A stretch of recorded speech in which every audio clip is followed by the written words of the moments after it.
All right, let's get this party on the road. Gonna do some coding today, something a little different. Something I've been working on for the past week or so. Yes, Flaming Ketchup. We can have the bot randomly say the F word if that is a feature we want to add. It's definitely possible. I'm gonna play some background music, and somebody let me know if the background music is too overwhelming or too soft. But these coding streams are a little boring without a little bit of background music. So we'll get Pretzel Rocks to provide us some of that so that I can keep this recorded on YouTube and not have to worry about copyright takedown. So right now the bot is not in a working state because I was making changes and I had to kill the bot. And I'm in the middle of making code changes, so the current bot is not live. But let me go ahead and make that possible by saving all this work here. And then I thought of another potential bot function, top clip, have it post the top clip from the channel. Yeah, that's probably doable. I don't think the clips API for the available clips is there, but I could probably reverse engineer it from the web UI. So let's git stash the changes here. Actually, I need to get add. I think no, stash should work.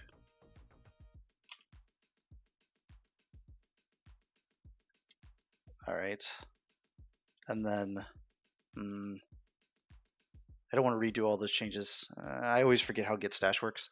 Makes sense. How about random clip? That too. That could be cool. That seems a bit difficult, but yeah. I don't know that it's difficult. Reverse engineering from the UI's not too difficult these days. It's all built into the browsers. So, all right. So let's do git reset.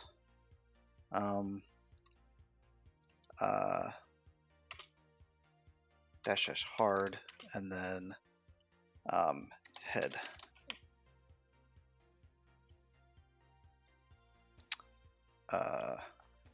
As everything all see, let me do .net run, and that should run the bot, assuming that I did everything right here. There we go. So the bot's running, and if we do commands here, you can see all this stuff there. You can see pod 042 responding with another list of commands there. So these are the ones that I've added. Yep, test 1, 2, 3 does that, and then we can get the ISS location. Yep, so those are some of the features. One of the other things that I added last night was the Urban Dictionary support.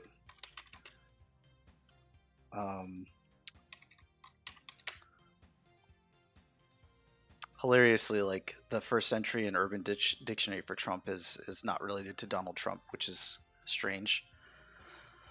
But you can see that the bot's like giving a whole bunch of information about what's happening there. So that's pretty cool. Yeah, no dictionary definition for flaming ketchup. Unfortunately, you can go add one, and then it will probably show up. All right, so what I was doing here, and I need to add another terminal here, and git stash pop. And now all the changes that I was working on are back on here, so I can continue working. So what I've been doing today is kind of generalizing this IRC, but I added one like 5 months ago. You'd have to do flaming ketchup in quotes, since it's 2 words. I could fix that, but somebody else tried to do something like that later last night, and I realized that that's an issue. So what I've been trying to do is this IRC client piece, which is what actually does all the communication with Twitch's IRC. I've been trying to generalize this so I could reuse it in other projects and such. Uh, why is this showing red? It's weird. I'm going to restart to OmniSharp, and iLogger should definitely be there. It's part of the stuff there. Hmm, that's weird. All right. If this, I hate when this happens. Um, what I end up having to do is like I have to kill a bunch of I have to kill off this bin folder and then restart bin and obj, but I can't do that while the bot's running, so I'd have to stop the bot. All right, I hate you so much, OmniSharp. You do this every time I stream. You've been working fine all day.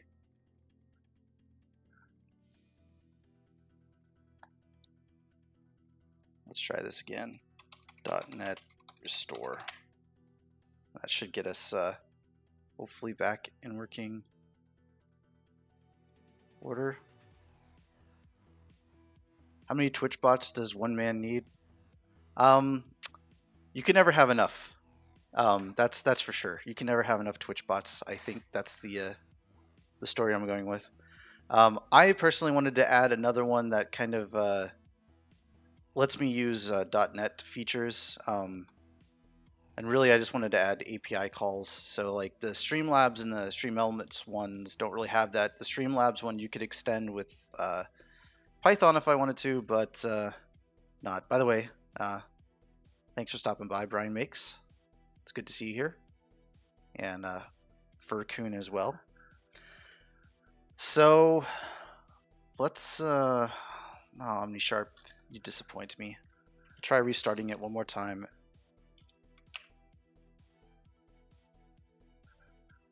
It's going to make things tough if it's not seeing iLogger. I'll have so many. Yeah, what the hell?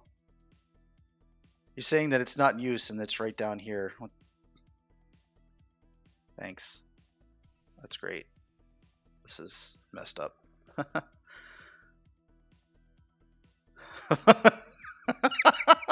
that's a great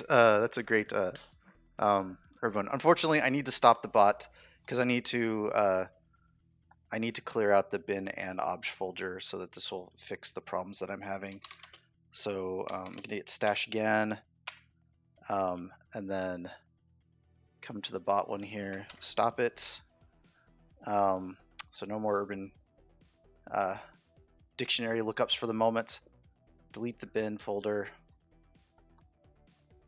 Delete the obj folder.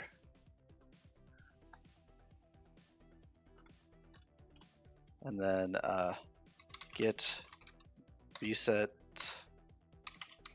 -- hard head. And now let's .NET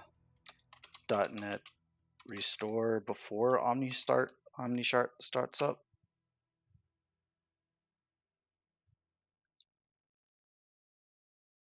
That's so weird. It keeps saying that over and over again that I'm missing stuff. I'm not missing anything. Stop. It's there. Trust me. It's really there. Makes sense. All right. Now let's restart OmniSharp. And if this doesn't work, I'm going to be so angry.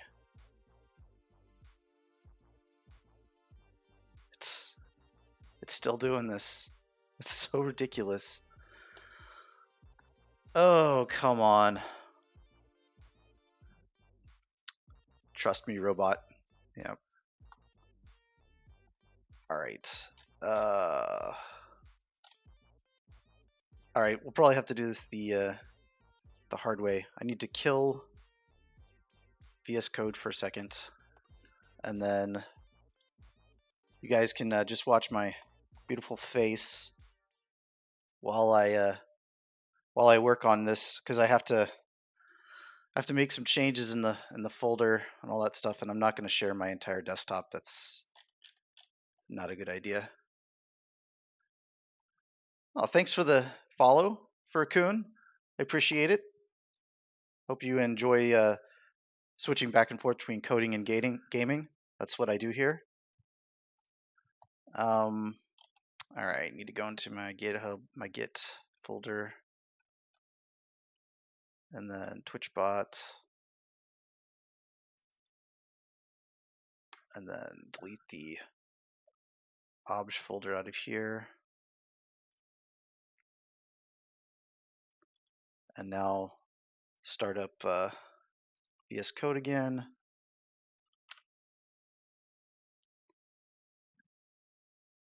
Must have a huge homework folder, Mark, if you don't want to show us.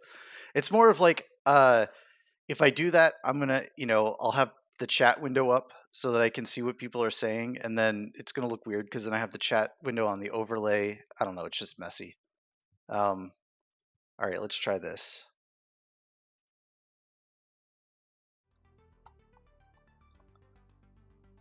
All right. Let's it's still doing it. That's freaking phenomenal. This is working just before I went live. It's gonna fuck up everything too. Welcome to programming, everyone. It's the worst thing ever.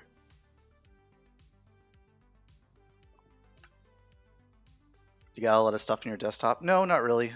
No, it's more about just the since I'm using a single monitor, I can't really just share off the what's going on one screen and have the stuff over there, and then have the stuff for managing the stream and OBS, all that stuff on another screen. So, it'd be all just kind of messy with it all getting that like tunnel vision thing going on or whatever. All right. Sad that my bot wasn't running when you did that, because the BRB command would give you a message when you say you're going away. All right, I don't know how to fix this, but we'll just continue to work through the problems. It's going to say like everything has got an error, which is going to be stupid.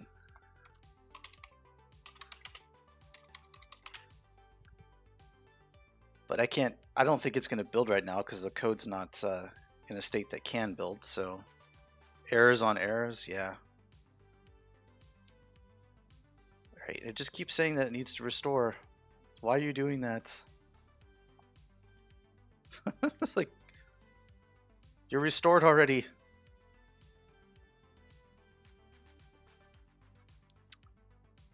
Oh well. Say Levy, that's what happens every time I try to stream coding. I run into this exact problem where these kind of like baked in libraries in .NET stop working, which is just weird. And then like for this entire past week, it's been fine. Gotta love some copy pasta. Ho ho ho ha ha ho ho ho ha ha. Hello there, old chum. I'm not an elf. I'm not a goblin. I'm a gnome. And you've been gnomed. Nice. Okay. I don't know how this bot is in working order. Oh yeah, I haven't even restarted this. This is gonna suck, man. It's basically these libraries, which are part of the .NET framework itself, are saying they're missing, but they're definitely around. Let's see, .NET list runtimes. I'm going to do SDKs first. Yep. So that's there. .NET list runtimes. Yeah, everything's there. I don't know. Oh well, screw it. All the copy pasta I know is from 4chan these days. Yep, that's true. So we'll get back to work on this. So what I was doing is I'm trying to generalize this so that it's not part of the it's not all like Twitch relevant, so I can reuse the IRC bot and other things. But there's a couple of problems. Like I had this kind of hard coded in there with the host name, sending messages, and kind of the startup commands here, and the sending messages is all kind of done. So let me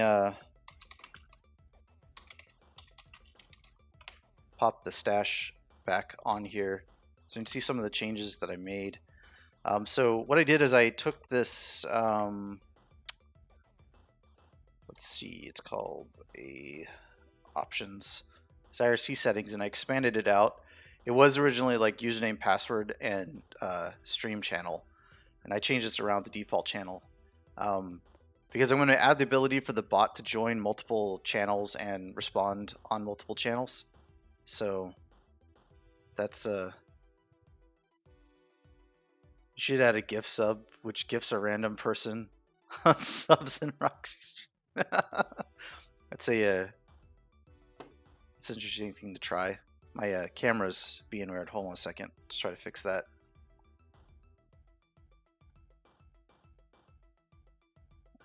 Where's the camera at? Just having all kinds of problems today.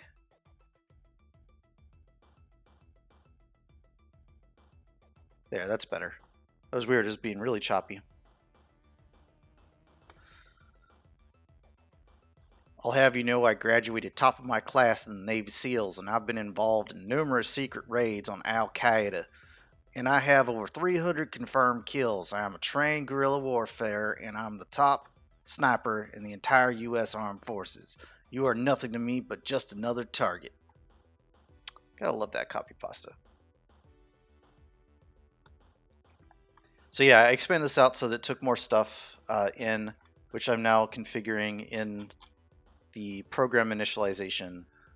And I'm just working through doing this out. So one of the things that I need to generalize is this IRC message for sending chats.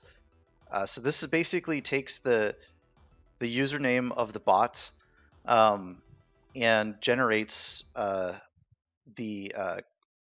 IRC username that's used to identify it in IRC, and then it adds the channel and the message. So this can be somewhat generalized, but this part right here needs to be kind of done in the needs to be done in the user settings. So that's what I was working on before I started streaming here. So in models, we have the Twitch user, and what I'm working on right here is setting that. So I need to copy that from the, should close all this. But anyways, see IRC client, it's that one, the other IRC client.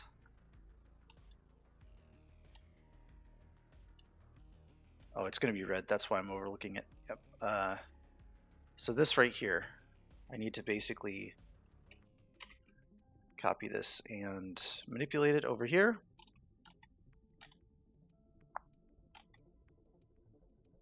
And IRC user, Twitch user. There we go. So many classes in this project already. So yeah, we're just gonna put this down here so I have it as a reference. So basically you need to start off with a colon and then the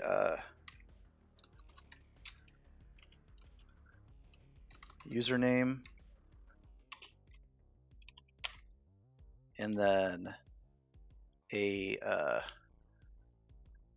exclamation mark, and then the username again. I'm just going to be doing this one a couple times, so I'll copy paste that. At, and then username again, dot tmi dot twitch dot tv. All right. That actually looks way more readable than what they had before. All right, so that's good.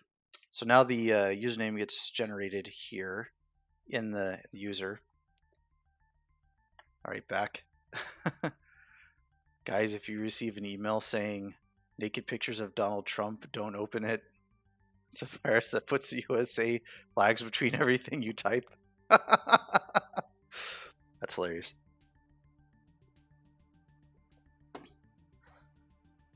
That's a pretty funny one right there.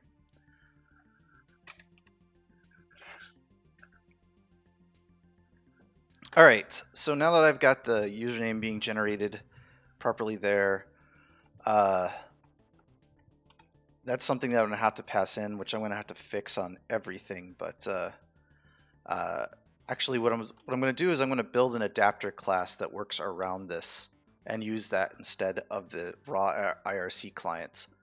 And that way, I can kind of have this generalized IRC one that I can reuse for other projects, and then have the more specific one to Twitch that just kind of adds this flavor on top of it.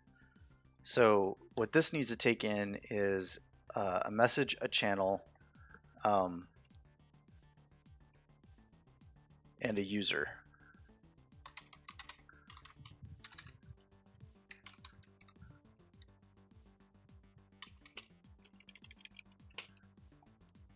It's not really a username, it's kind of a user definition. Love me some copy pasta. Actually, I should read that in totality. American flag love, American flag me, American flag some, American flag copy pasta, American flag.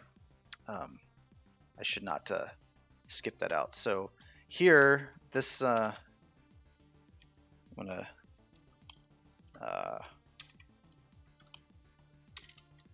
kind of redo this entire section. I didn't like this. This is code that I borrowed from somebody else who had written an IRC based chatbot, and I didn't like this part anyways. I don't like using plus for string interpolation. I much prefer using the dollar quotes method of doing it. So this we have username. So this is user, and then a space, and then priv message,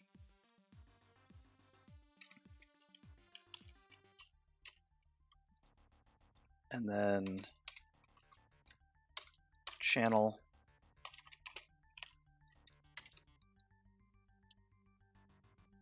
and then a space and a colon in the message.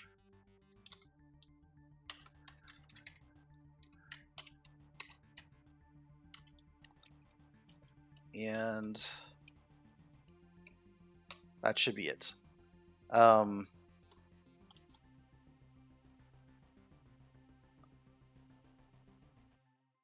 I'm already thinking that like this might not work. So the user, I pass in a username here. Nick and pass. I think that this part's going to have to go into the adapter. So we'll have to change that up, move it to the adapter, because having a default username doesn't really make sense here. So this is just all going to have to kind of go away. And like this is going to have to replace everything everywhere else. So let me start that adapter so I can move this code out of it. New file, Twitch IRC client adapter.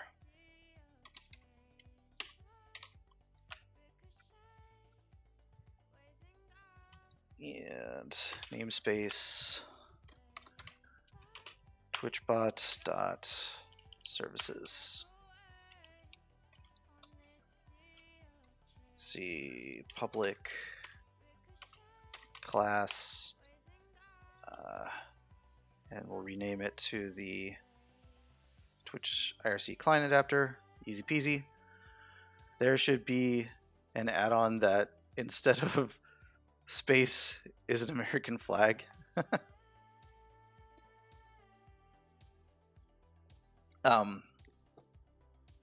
Could be possible to do some of the things like, at least for the browser, browser plugins that could do that.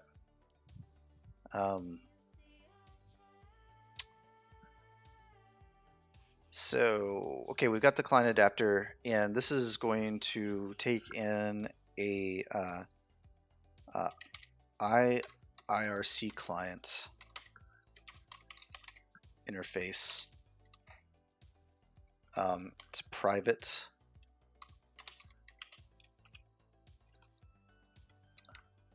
BRB going for a walk with the babes. All right, get that baby walked. Private IRC client, and this should be using TwitchBot interfaces, so that'll fix that issue. This is going to take in a logger as well.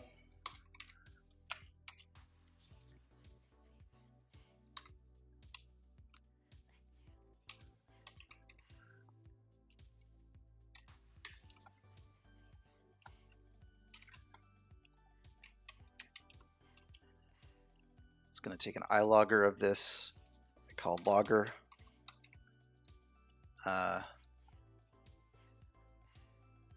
And this is going to give error messages because of the, for whatever reason, it doesn't understand the existence of these two things, which are just weird. So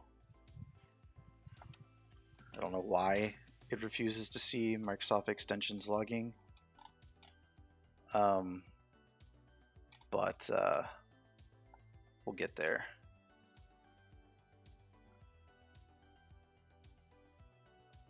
Adapter, logger. We'll just add this in manually. It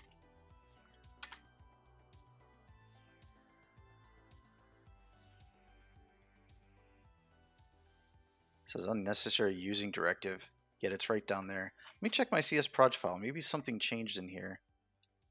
It's not. It's right there. Let me try messing with this. How do you do? It's we'll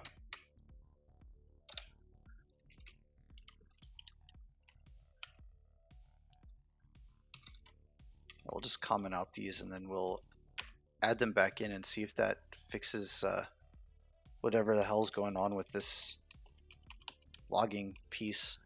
Maybe they've deprecated this version and it's not available and somehow it's missing. I don't know. I don't have answers. I just have more questions.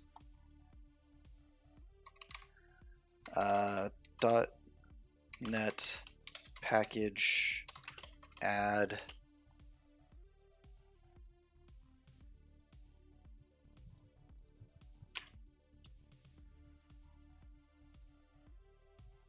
Can I execute the specified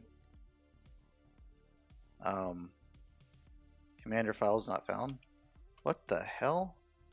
.NET package. What the? Dude, my .NET is all screwed up. How'd that happen?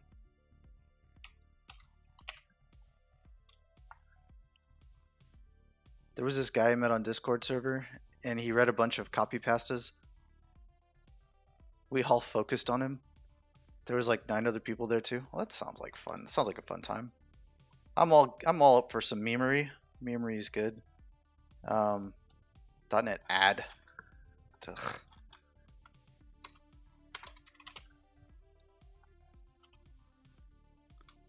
.NET add package. There we go. I just had it backwards.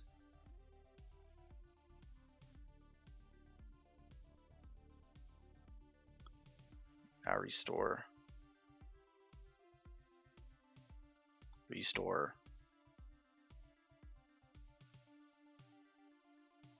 How many times you want me to restore? Because I'll restore every time you want me to. Now we need to add console.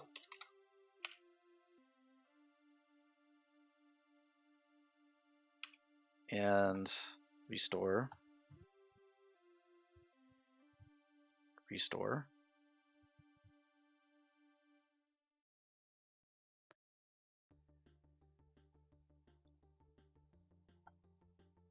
And event log, which I'm not even using, but I had installed regardless. Let's see if that does anything good for us. I mean, it looks exactly the same as it was before. So,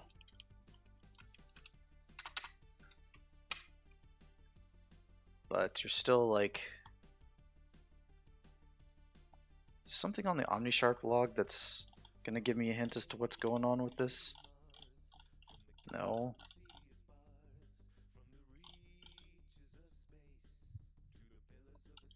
No, nothing out of the ordinary. It's so weird.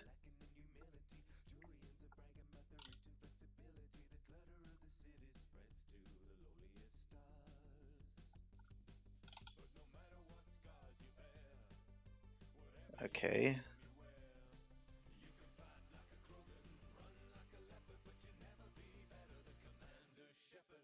Never be better than Commander Shepard. Oh, hello, my skeletal friend. Hello, friendo, to you too, man. Thanks for stopping by. Just working on that bot that I was playing around with on your channel yesterday. Trying to troubleshoot some issues with .NET and VS Code, but that's getting kind of annoying, and I'll just have to power through. I really wish all these red files are because of something just missing. Yeah, the bot's not offline right now, and if I try to build it, it won't work. But you know what? Since I'm pretty sure that I'm going to just be stuck with the let me save everything here, and then git stash, and then git reset hard head. Helps if I have the right name for head. And then we do .NET run.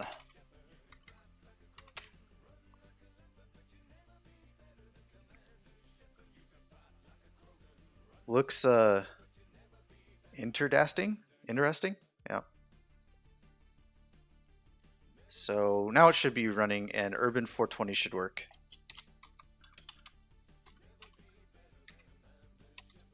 Yeah, it's a lot of work making these things work, and of course that's not working. That's fun.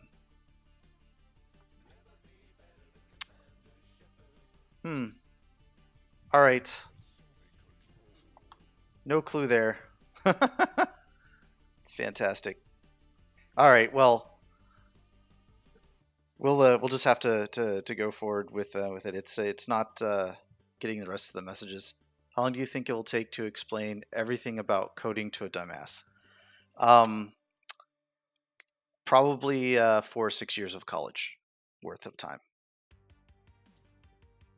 I can tell you this much: I am not a developer by schooling. I came into development work from the other way. I started on help desk and did like sysadmin work and operations work and infrastructure work. So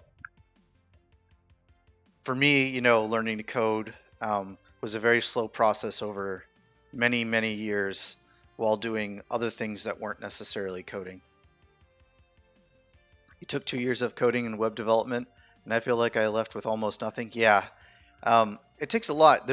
So I was having a conversation with some of my colleagues at work about this too. The kind of stuff that, so like there's a couple ways to become a developer, And the most common one and the easiest path to becoming a developer is to go to school and get your comp sci degree and probably go on to get your master's in it as well. That'll almost guarantee that you will get a coding job because most of the interviews for developers are going to ask questions about algorithms. And that's something that you really only learn in computer science class or if you sit down and study it. It doesn't have a lot of practical application in coding. There is tons of times when you need to go through algorithms and do them inside your code, but for the most part, you can just Google like, well, how do I figure this out and like copy paste, right? From a practical perspective of coding, um, it's not as common to need that. Like you're doing more work, like I am, plumbing things together, than you are like figuring out the fastest way to sort a list of thousands of things. Unless your discipline is like data science or stuff like that. So like they're weighted heavily towards people who went to comp sci degrees. Now, where I'm going with this is that people like myself who came up on help desk and then became infrastructure engineers and that kind of stuff, systems engineers, we learn coding through scripting. We learn it through maybe making a couple of programs here and there to make our life better. Um, then we get into things like, oh, well, I can make a web page. I know how to do some code. So like you kind of progress through this thing, and by the end, you know a lot about coding. I can make full programs, applications, web apps that do all kinds of stuff, but I couldn't tell you like how a bubble sort algorithm works. Wait, is it possible to have a bot be able to speed run a game? As a common myth about Taz. It depends on what I mean. The Taz bots, right? From what I understand, they are based off of player input. So like they do kind of machine learning and based off of what some of the speedrunners are doing to learn how to do that and all that. So I think that that's technically still a bot running, right? It's still but I mean, there's a lot of those like Twitch plays, blah blah blah, where like people are running a bot that does that, right? Where they let people do inputs and all that kind of stuff from the chat channel that controls the game and all that. Okay, so I tried to get the bot up and running. It's not in a working order, so we're just gonna forge on and continue working on all this.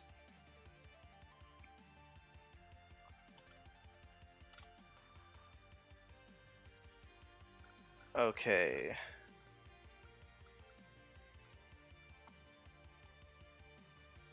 In the Twitch client, IRC client adapter, we know it's going to take a logger. So let's go ahead and get the constructor up. There's probably a faster way to do this, but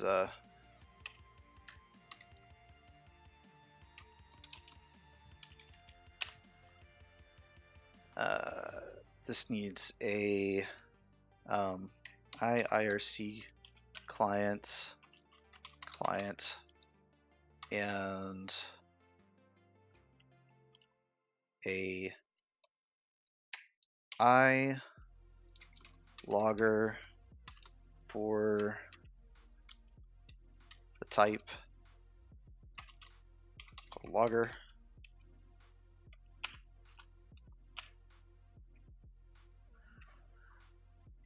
And we're going to set the client to the client, and we're going to set the logger to the logger.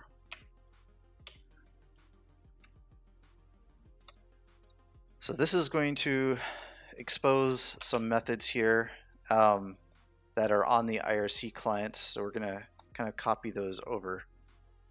Send public chat message.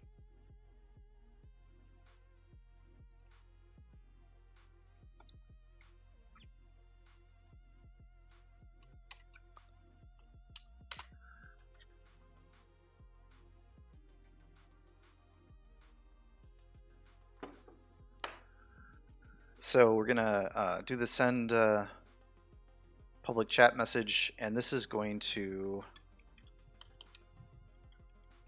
require a user.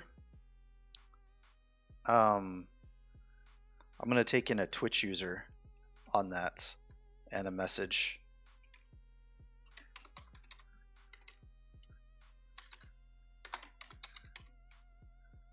Hey, a C# streamer. Yeah. Hello, MFZ CSGO. A man of culture. And thanks for the follow. I appreciate it. Yeah, if you're interested in C# coders, if you look at the bottom of my page, if you're on the browser, in the descriptions there, the code team that I'm a part of has several C# programmers that are in it. To be honest, though, having slight dyslexia didn't help me with coding either. Ooh, yeah, that would be rough. Although, like with modern IDEs, they've got you covered. A lot of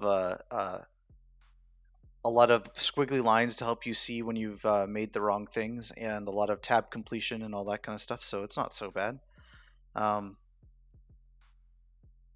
He ain't because he did 1, 2, 3 instead of 4, 20 or 69. Oh yeah, that's awesome. I'm glad you found me through the team.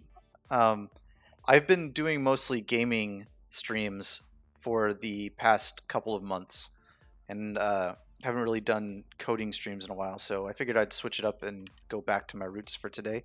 Since I've been working on this bot, I'm not doing anything special. Pretty much everyone who does C# streaming has built a bot on their stream. It seems to be like a rite of passage. The first thing you do when you start streaming code is write your bot. Coding streams are interesting. I agree. PowerShell Live is also another thing that I started. It's not exactly a team because none of us are partners, but it's a bunch of automation that lets people know when PowerShell-based streams are running, which is the other language that I work pretty heavily in. Anyways, this is going to call the clients, which I don't even have this interface defined, so let me fix that right quick. On IRC client, I need to extract interface and then put that in the interface that I created.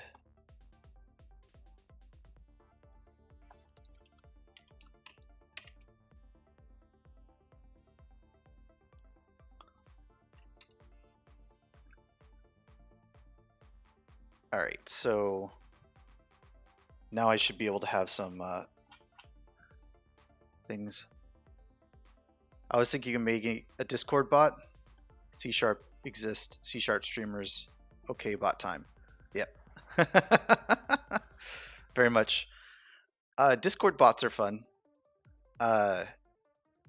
There's a lot of stuff you can do with that and the bot framework, Azure bot framework, which I haven't played with too much, but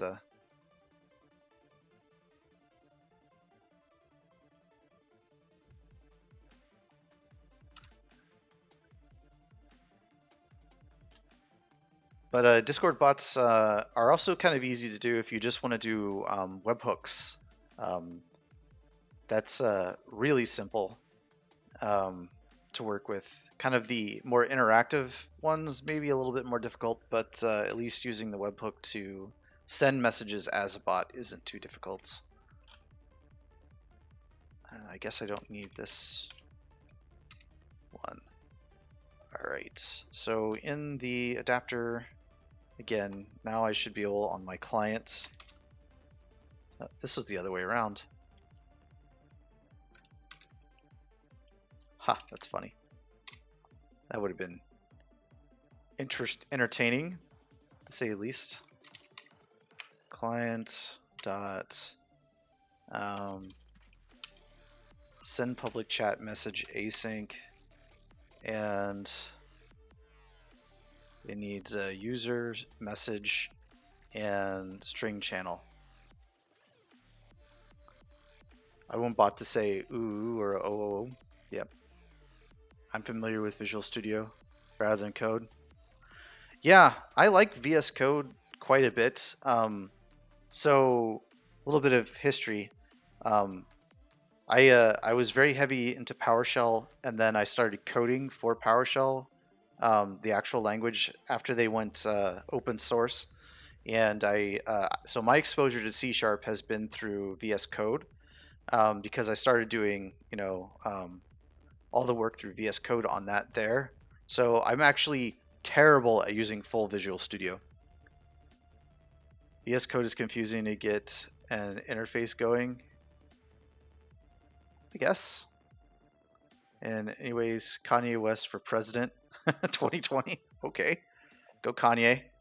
I mean, it can't possibly be worse than what we have now, right? So Twitch user.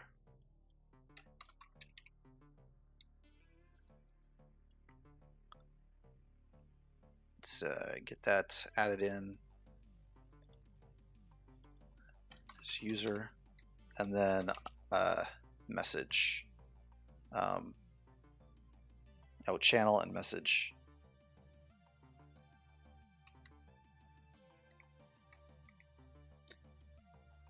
I'm going to do bot user here. That's going to help me understand a little better what I'm asking for. And the bot user should have the channel on it. So I don't need the channel, I just need the message.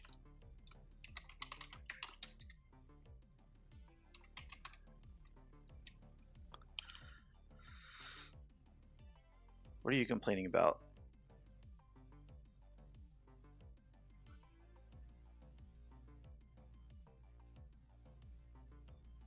What?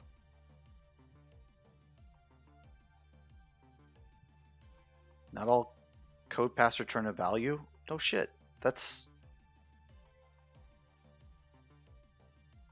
Oh, it's because I don't have system starting tasks. Got it. All right. That was weird. All right, so for user on this, how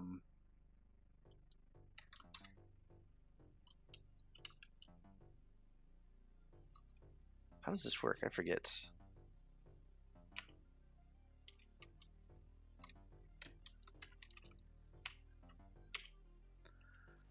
Username, and then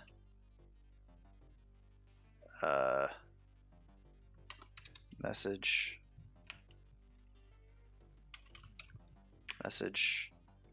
and then channel is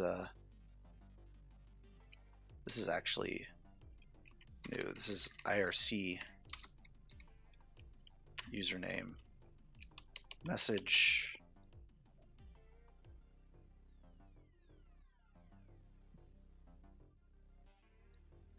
Actually, no, that's right. That's the other thing that I was going to do. Aha. I was like, this is going to be annoying if I have to take this in. So the other thing I'm going to do is I'm going to have this take in the user and set it as a default user. So Twitch user bot user.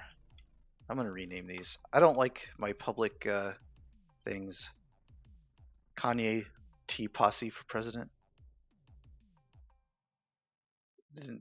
Did Kanye not change his name to Ye? I don't even know, man. That's outside of my realm of knowledge for sure. Let me see. Rename symbol to client. Rename symbol to logger. And then we need a private Twitch user, bot user.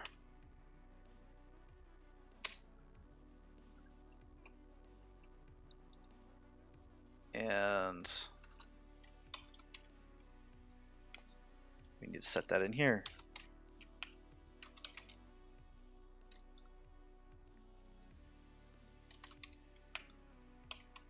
That'll be better. Now I don't need to take this in because the commands and stuff, they don't need to be aware of what it is. They just need to send me a message. That's all they want to do, is they want to send a chat message. They're not concerned with who's sending it. And to I guess I need to know what channel they're coming in, right? So I do need to take in the channel, which they'll be able to provide me. They'll get that information off of the request message coming in to the command coming into them. So string channel.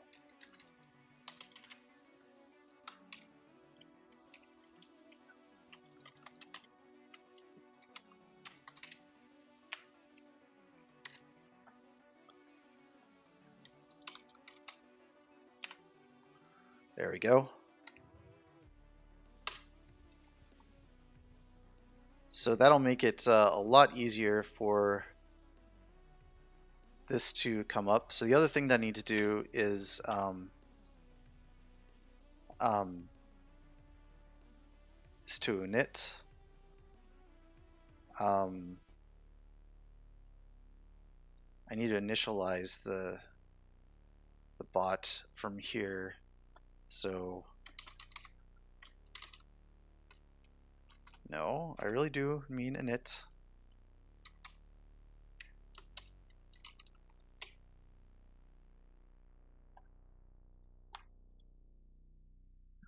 So nope, that's not what I wanted. Generate method.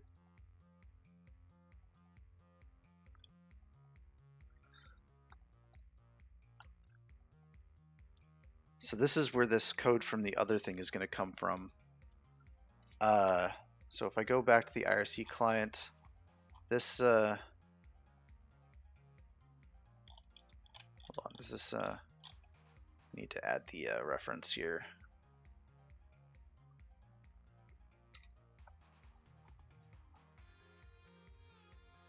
Man, it doesn't see I options either. It's so annoying.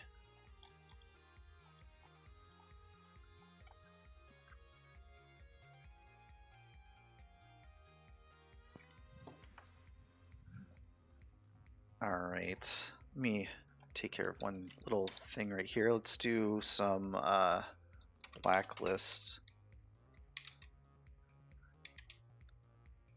pretzel rocks.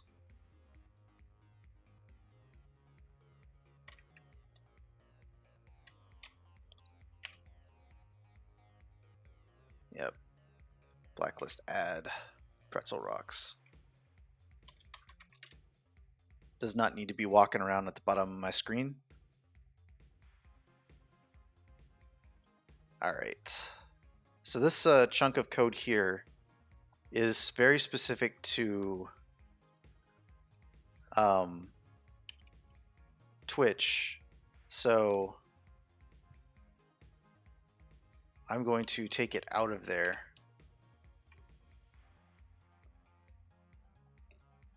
I'm pretty sure that these can go before that. I'm really hoping they can. So that's going to be fine. Let's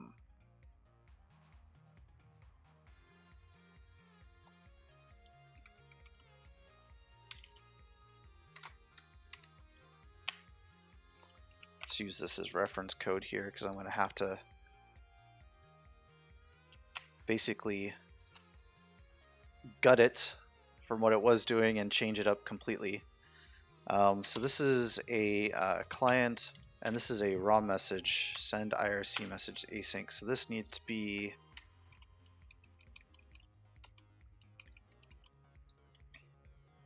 async task and await send message IRC. All right.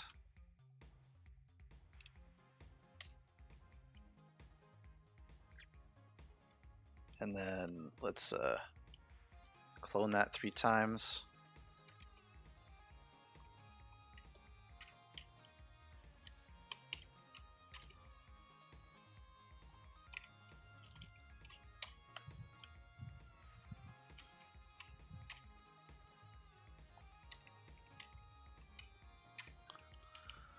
That's not so bad. All right, now I can gut it out of the IRC client.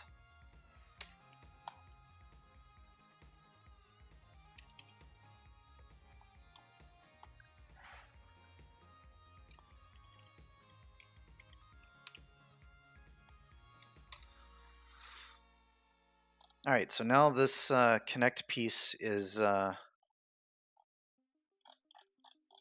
generalized. That's good.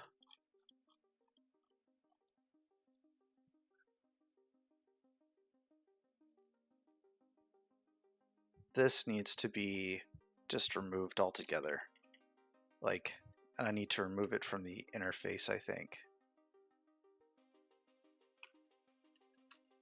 It doesn't work. You can't do that in IRC by itself. That requires knowledge of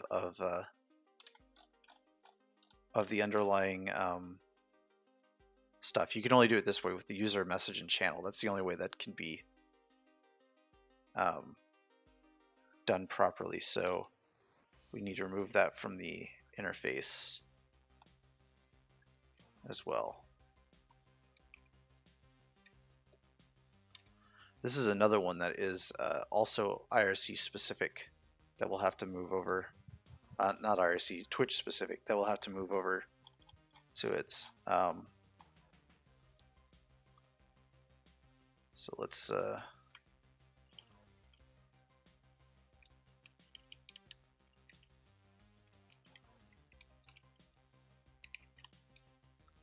I get this out of here?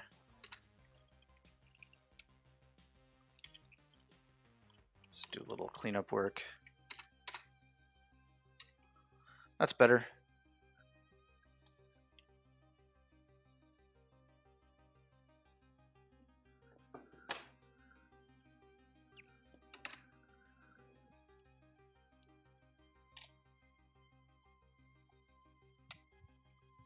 So I wonder, can you make async?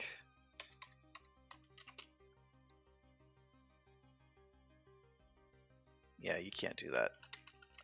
So I need to basically, I think it's just going to give a warning about it being called, yeah. That's fine. That's totally fine. We don't care.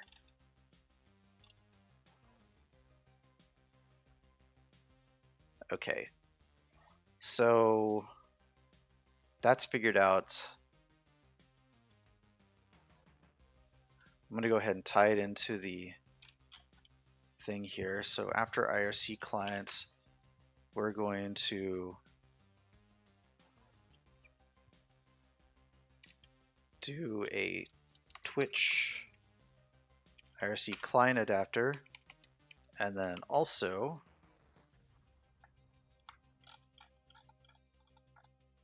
need to create a new interface for that. Let me go ahead and extract it and create it a separate file here.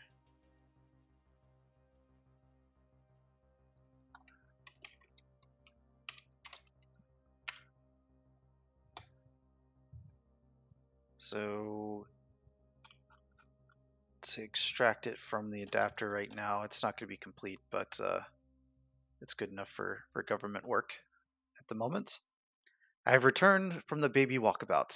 Welcome back, Rox. Hope your walk was great and your baby enjoyed it.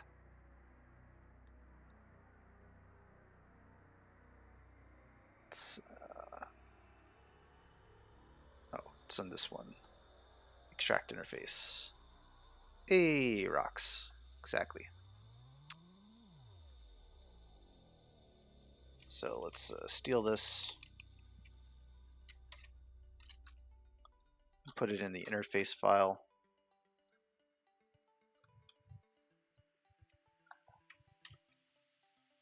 And save this and then rename the file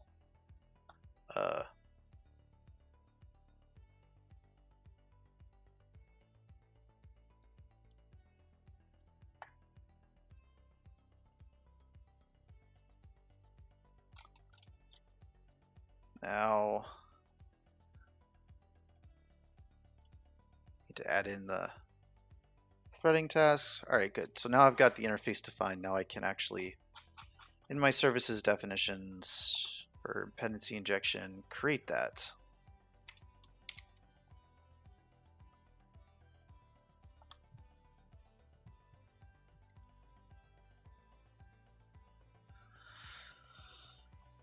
And it is x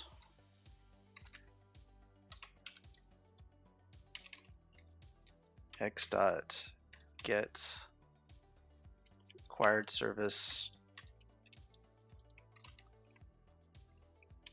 and this is this piece right here.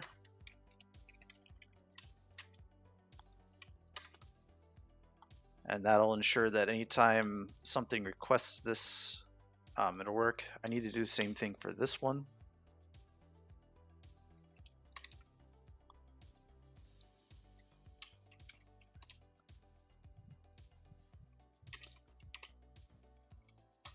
So how's everyone doing today? What's new in everyone else's life? What's everyone else taking on this Saturday? Thanks for the host, Rocks. I appreciate it.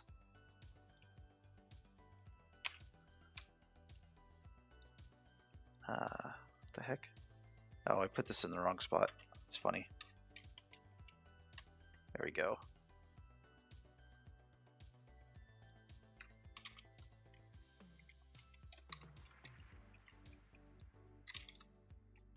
I just got back from walk, been listening to a podcast, which I'm enjoying. Nice. Which podcast? I've got a computer science project. Well, that's always fun. Hey, thanks for the host, my skeletal friend. I appreciate it.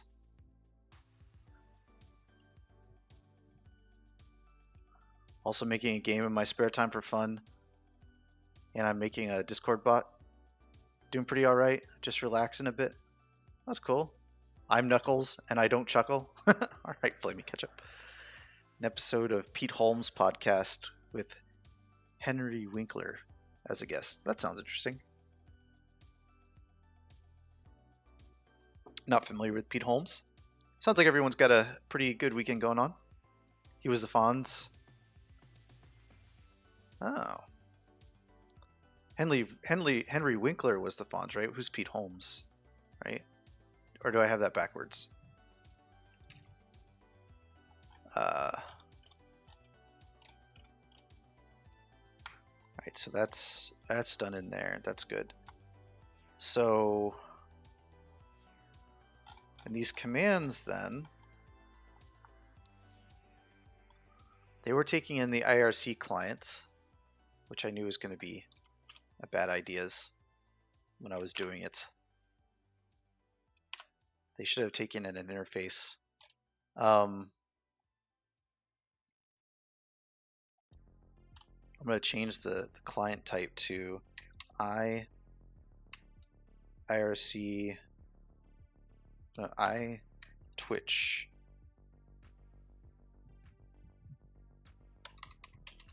IRC. Why is it not showing up?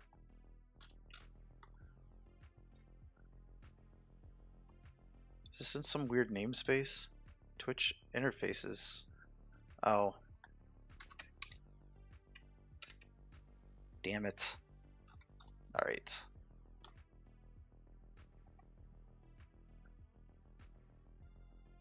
Thanks for doing that, Rox. I appreciate that. You took a baby for a walk so I can nap. Hi, Modern. And congrats on the nap. Those are always great.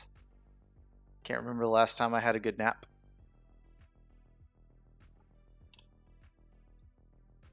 Twitch IRC client adapter. Client, good. And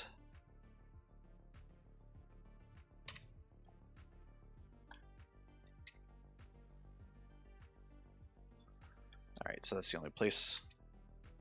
We're good there. Alright, I need to do that with these commands as well.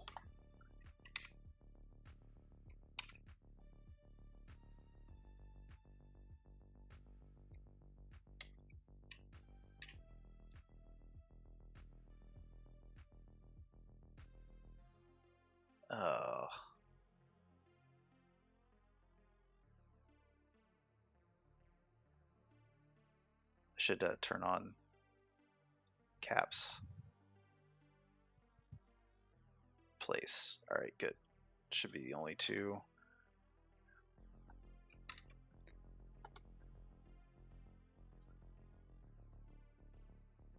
Have you ever had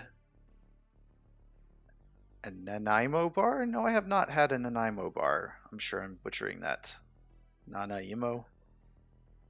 Is that a Nanaimo? No, I have not.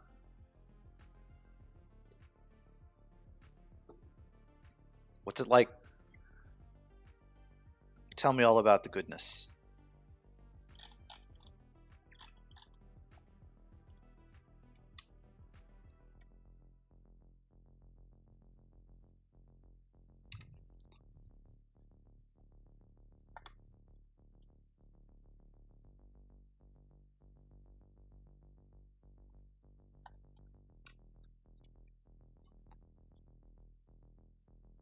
You had it right the first time, Nanaimo? Pure sugar. That might be a little too sweet for my liking.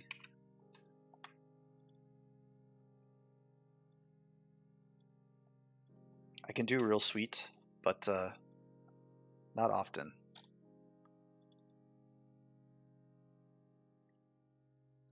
Chocolate, sugar, custard, chocolate crust.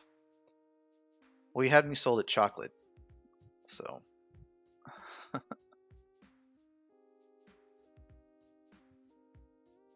You don't have big servings? Awesome. You always got a lot of, always got jazzed and razzed for my dislike of sweets. I like sweet things. I'm just not into like the super sweet stuff. So like cake is never something I'm really interested in. So these are all broken now because they need to also have some other information. So for the channel, so I think that this only sends once, right? Let me just see. Oh, it's actually twice. All right, usage and that. So this now needs a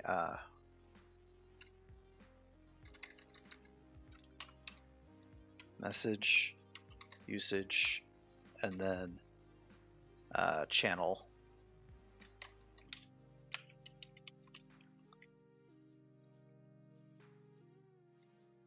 Pie better than cake? Yeah. Oh, pie is so good. I love pie, and this is my favorite time of year because I'm a huge fan of pumpkin pie, and I don't mean buttersquash dressed up as pumpkin pie. That's just wrong. That should be illegal. I'm talking about real pumpkin pie, good stuff. But yeah, then all the other pies too: apple pie, peach pie, cherry pie. I can do pie. Don't like cake though, so I'm in agreement with you, my skeleton friend. And apple pie is a fave in this house. I definitely love me some apple pie myself. That's good stuff. Command dot message dot IRC channel.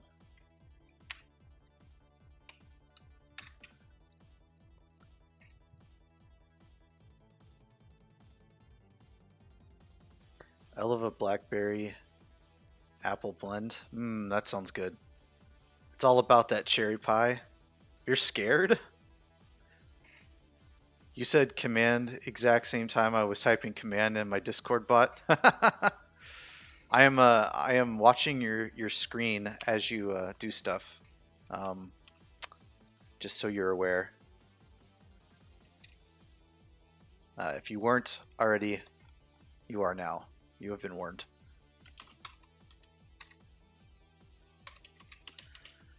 I also like to use named parameters. I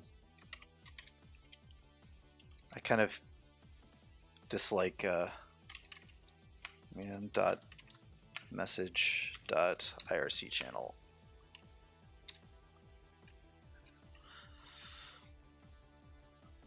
So that's good.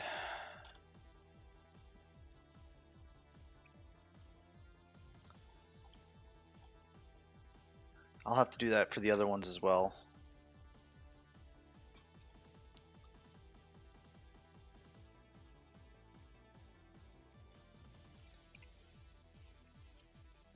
So what I should do here is string message, and then set this every time just in here, and send this once.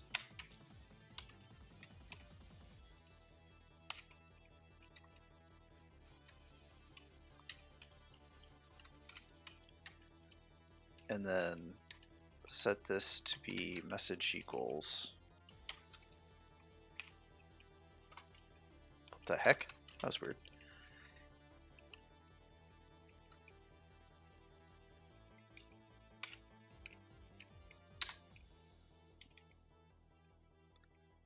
And then same here.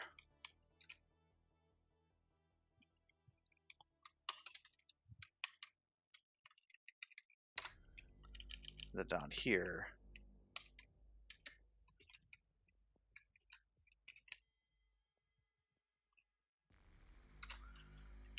message, and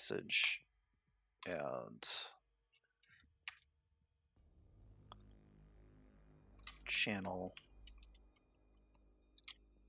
command dot message dot IRC channel.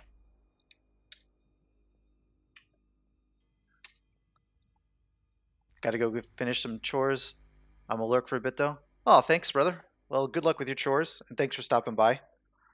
I'm sure it's absolutely gripping stuff to watch me fight through the problems here, but I appreciate you stopping by all the same. So, and I'm sure I'll catch you next time you're streaming all your various games. And for anybody else who's interested, my skeletal friend streams several games, does some Earthbound related stuff. I think that's the plan for Halloween-ish time, is to play a modded version of Earthbound. Thanks for the shout out, Rox. Appreciate it. So go give him a follow, check him out. Fun times are always had on that stream.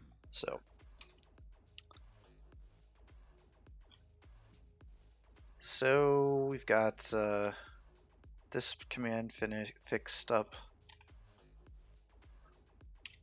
I just need to find it on all the other ones.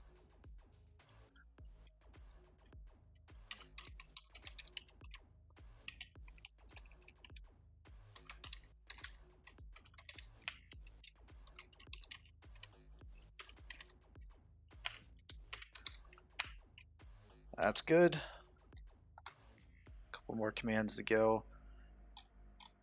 This is why I wanted to do it now before I started adding more commands, because it's kind of a pain to change all this. I should have been using interfaces from the start. I knew I was going to have to do an adapter at some point, so I should have started there, but now we are where we are. It's fine. The work is never done.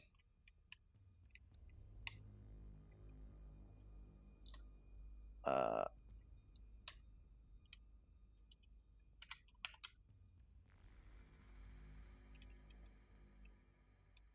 see. String usage equals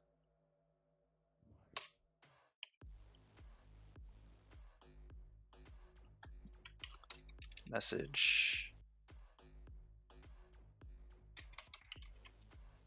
No. Usage. And then the channel. This one doesn't like the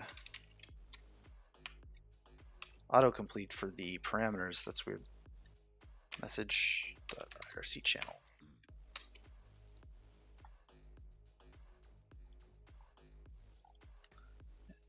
Next, of this.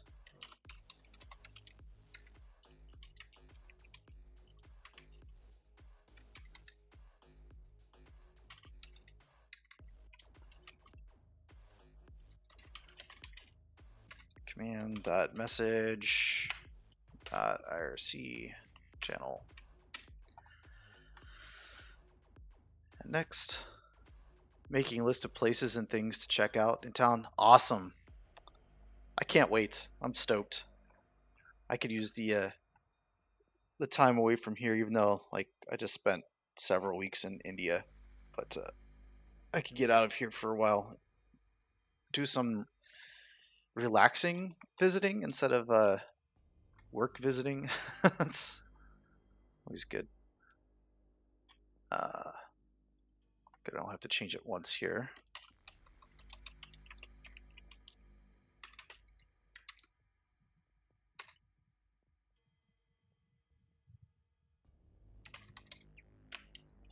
This one's okay with the completion on that. That's weird. Command dot message dot IRC channel.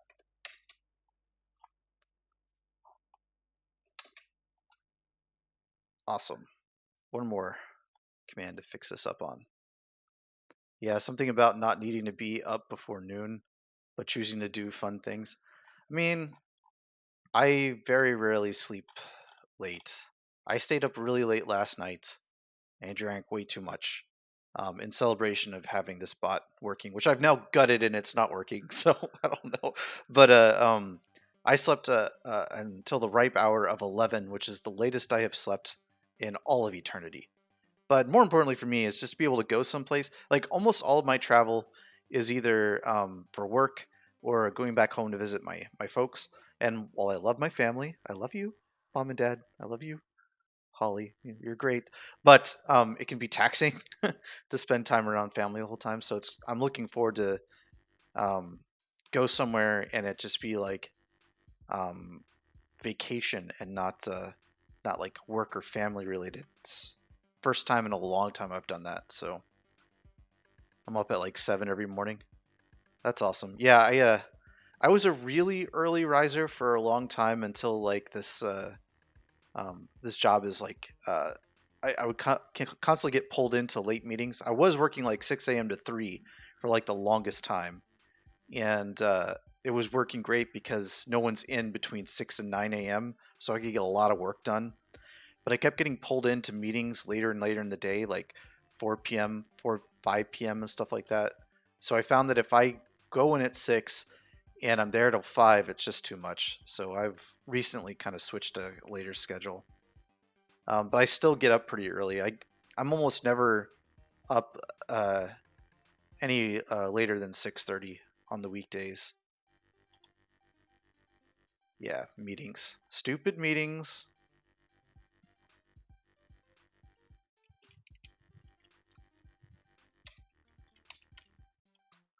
Let's see. Message. Nope.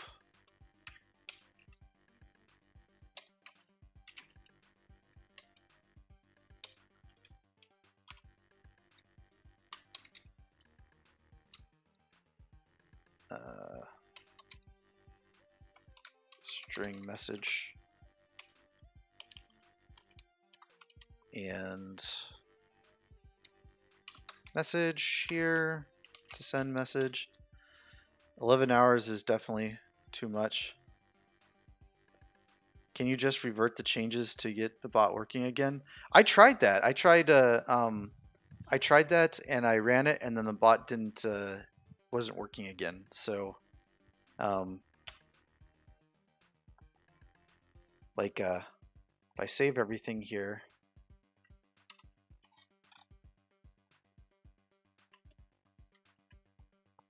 and let me just go ahead and branch.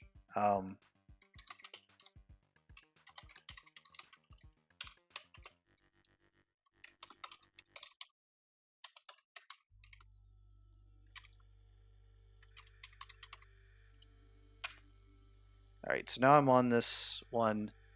I'm going to git checkout, git add dash a, git commits, work in progress,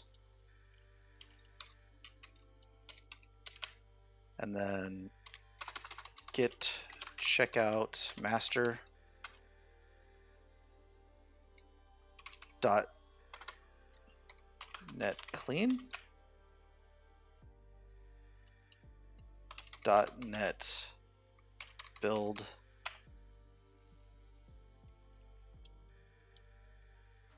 and then dot net run. Actually, I know why. Hold on. I know why that didn't work.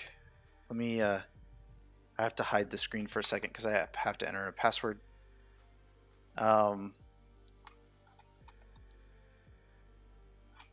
That's why it didn't log in. That's stupid. Fate. All right.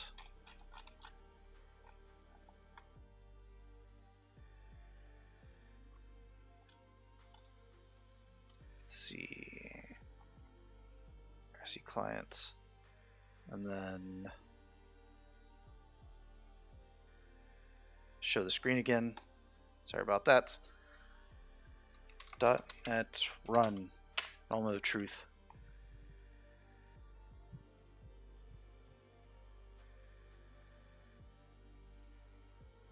Nice. Okay. I think it should be working now. Let's see. There we go. All right. Now I can now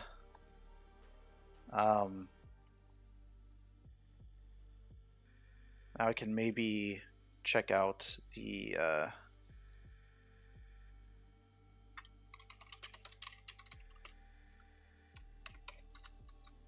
git branch v. Let's check out this branch.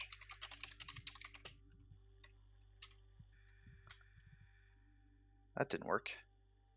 I tried copy paste. There we go. All right, it's better. Nice. I do not have a hello command, but hello Ironside. Good to see you. Thanks for stopping by. We're just working on this Twitch IRC bot. That's weird. Now all of the errors are gone in all this. I guess I just needed to do a .NET clean all along. This I need to fix in here. There was a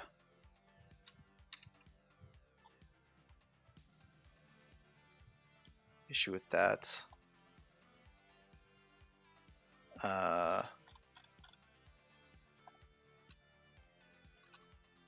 Dot interfaces.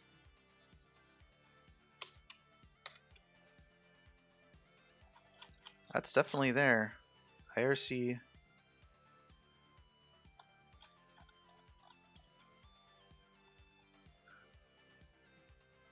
Interfaces.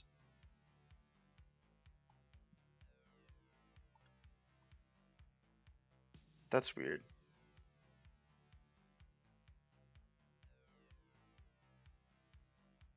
Cat fact, anyone? Today, there are about 100 distinct breeds of the domestic cat. Nice.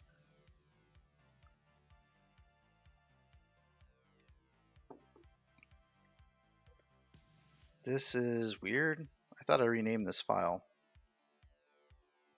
But if I hover over here, it's not doing that. OmniSharp, have you shat the bed? Or maybe it won't work while I've got the bot running. That's weird. On a different branch? What the hell? Alright. Now I was able to develop on this and have the bot running at the same time all day yesterday because I was making changes and stopping the bot and starting it again. It's not playing nice today. Of course it has to do while I'm streaming. It's fun. I guess what I could do instead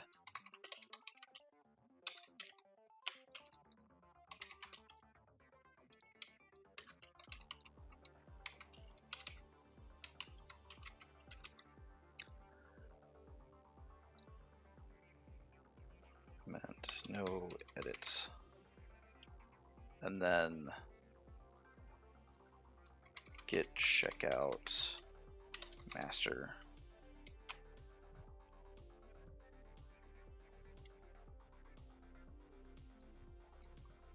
And .NET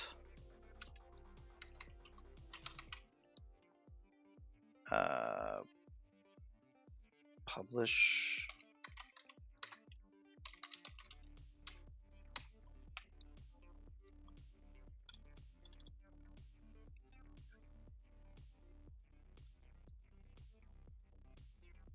manifest, no build,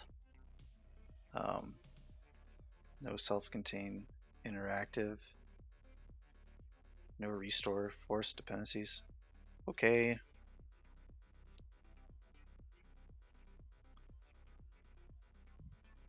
Runtime. Configuration release. .NET publish runtime when x64 I think is correct. And configuration release.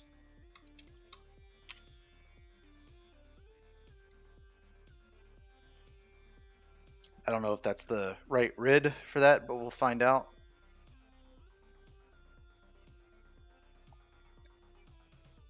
All right, so what I can do now is I can kill the bot and instead of running it out of the source there, I can run it out of release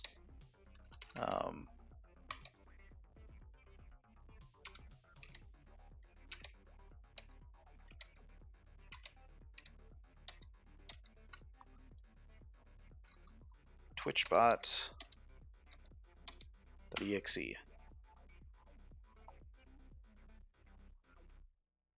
All right, and that should not interfere with any of the stuff that I'm working on then. All right, in theory.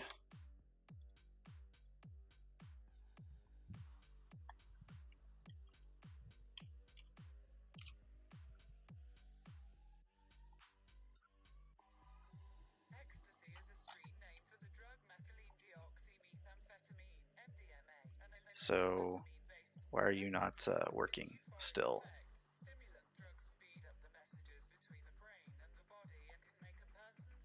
What the hell, OmniSharp?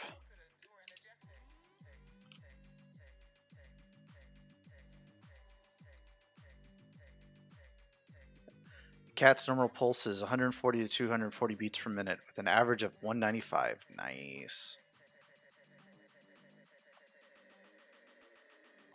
Let's do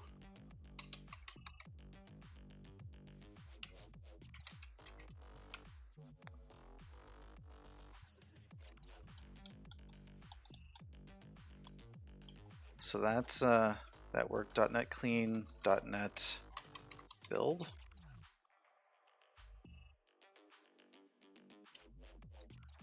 All right, that's good. Twitch IRC client adapter, the namespace interfaces does not exist.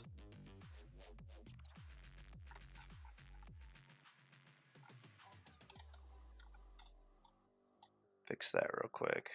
It's in services.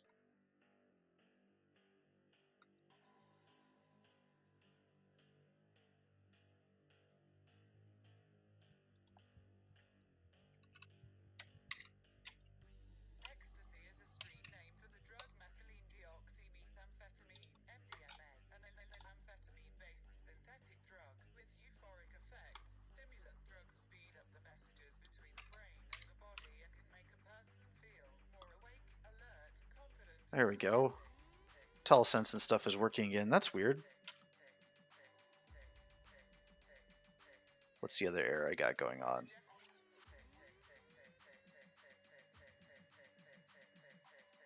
Okay. And exchange rate command.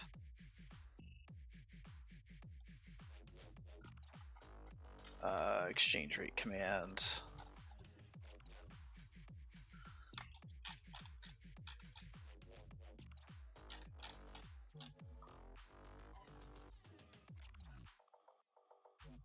What? Oh, I've got like a double thing. That's weird. I Twitch.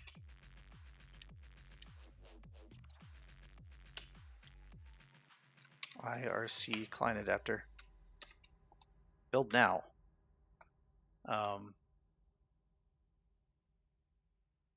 No, where's that coming from? Is there two files for this somewhere?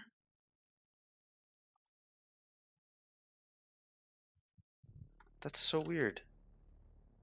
It keeps on saying that it's in a lowercase IRC interfaces. So let me try this. Let me try building it again. See what happens. Urban Dictionary rocks. Crack, mixture of cocaine and baking soda. Final product is broken up into smaller cubes or rocks and smoked. Hot rocks. Tiny fragments of extremely hot burning hash which fall off of the end of a spliff and indiscriminately burn holes in clothes, sofas, carpets, or anything else which the smoker forgets to move out of the way. Any regular smoker of hash will gradually begin to find that all of their clothes have been ruined by tiny burn holes caused by smoking hot rocks.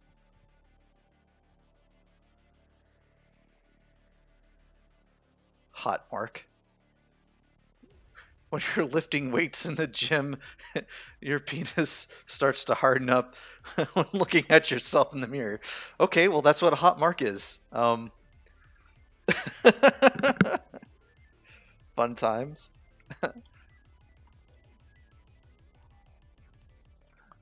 So this is in the programs, interfaces. Get rid of that one. Working through these build errors one at a time here.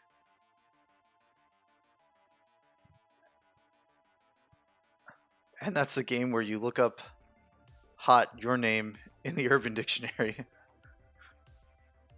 I don't have UD. It's Urban Dictionary.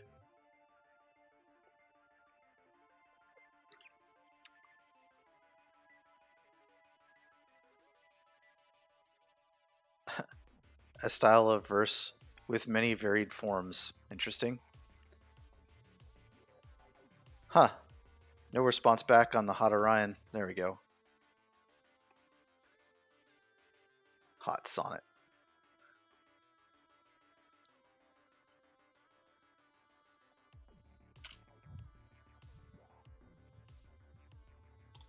Right. Using directions previously, and that's in. Wait, no. Oh. It's got two interfaces listed in here.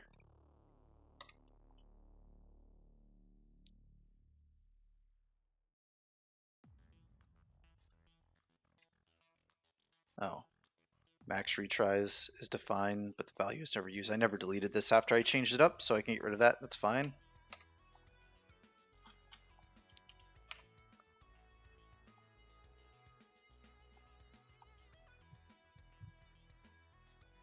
Because this call is weighted execution, blah, blah, blah. We know that one. There is no argument given that corresponds to required formal printer channel.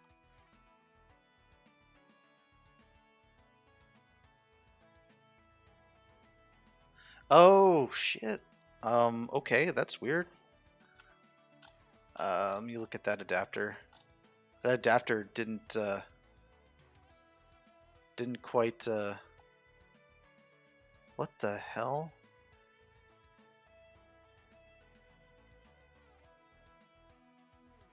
Type or namespace of task cannot be found. What?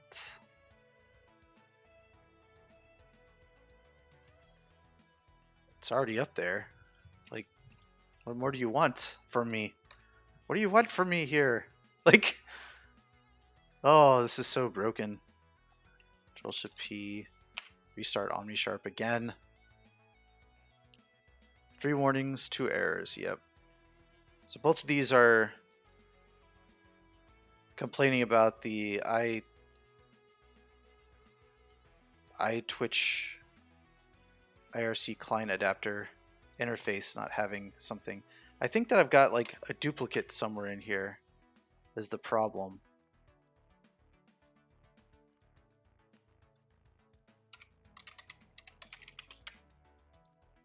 So if I spell interface right.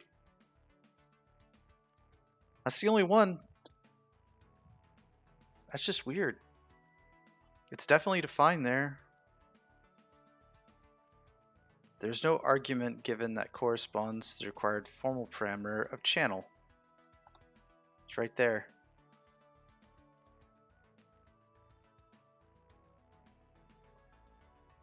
IRC client.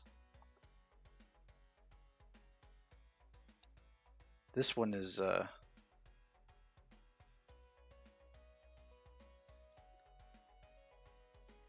this one I need to fix because this one was taking in the IRC client, and this needs to be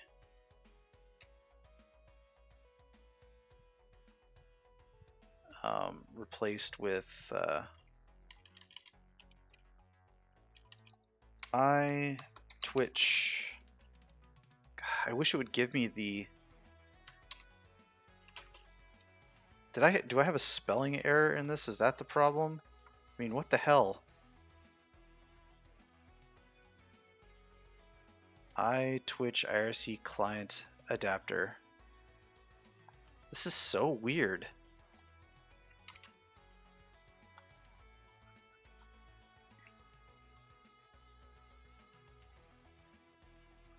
It's like not auto-completing it.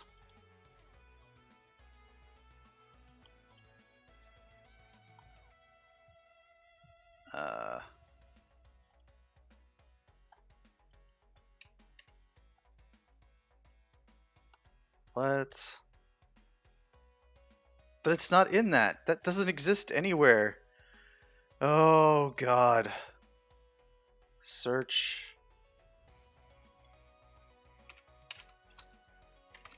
Twitch bot dot interfaces. Case sensitive. Yeah, it doesn't exist anywhere in the project. All right. Dot net clean.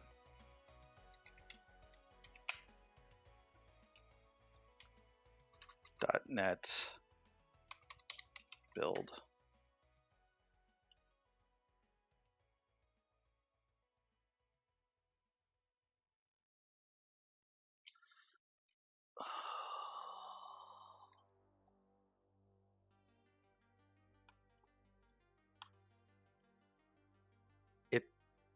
It's just being an absolute ass. Don't know why.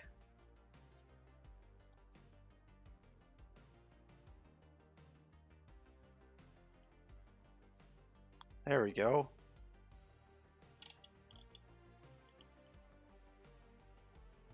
But the logging thing's broken again, so whatever. Man, this was working great until I started streaming. I wonder if like, so I have to, in order to have VS Code show up, your webcam just dropped some frames. You went from coding to face palming. Yeah, let's fix that again.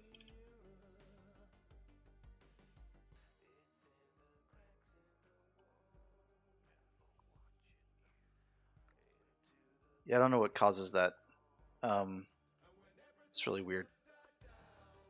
Probably all the stuff I'm doing in here. It's probably related to this. So what I was talking about is that in order to make VS Code show up on OBS, I have to turn off GPU acceleration, which is not something I normally do when I'm coding. And I'm thinking maybe that's what it is that it's just hitting up against that.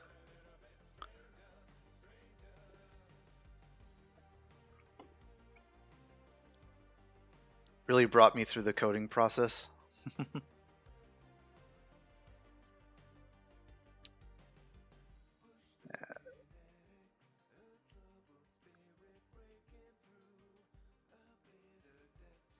Hot Erica, a female who is very helpful and strong, caring about others, and great at listening, giving advice, extremely understanding, compassionate, intelligent, and comforting to be around, making a great friend and having an incredible sense of humor.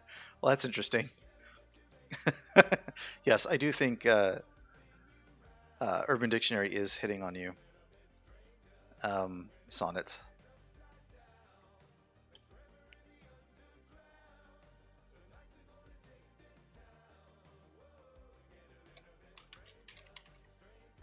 Command dot message dot IRC channel. That fixes that error. What's left?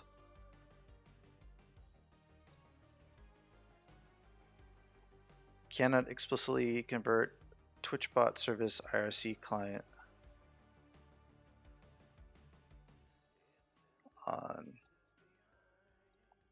Oh, I was in the middle of switching this around. That's right. This needs to be.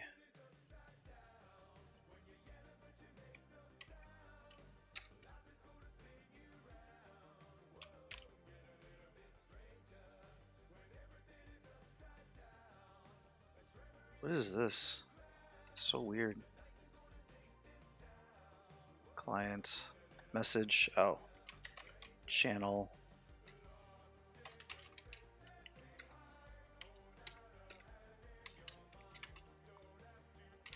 Command dot message dot IRC channel.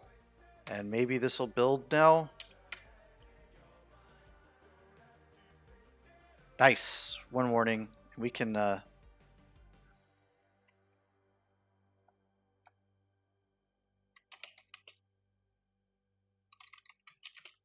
just do that, and that'll go away. We don't even care. There we go. So that's building, but it's not going to run. This definitely wouldn't work. It's ISS look. Oh, is it?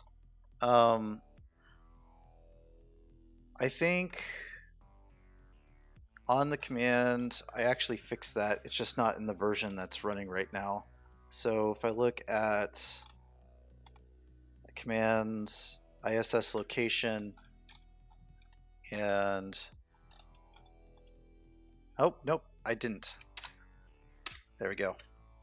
So basically, I define the primary command that's gets shown, and if this is blank, then it won't show up in that list. So that's how you kind of disable that. Oh, Sage with the raid of 3. Thanks, brother. Thanks for stopping by. Hope you had fun. I saw you were doing some more pixel art. That looks awesome. Thanks for the raid. And for those of you joining us, we're not playing video games. We're coding a Twitch bot. So that's it's fun. You finished a new GIF. That's awesome. What kind of GIF were you doing? So yeah, what I was saying is that this primary command here kind of is what shows up in the list, but this regex here provides all the different things. So if you do IS where is ISS, ISS location, ISS lock, and ISS, any of those kinds of like options. This one I can actually get rid of this. It's fine. Urban hot sage. Oh, no hot sage. Unfortunately, Urban Dictionary doesn't have a hot sage. So yeah, this bot that I'm working on, Sage, I added an Urban Dictionary lookup functionality, and yeah, huh. Wonder why that's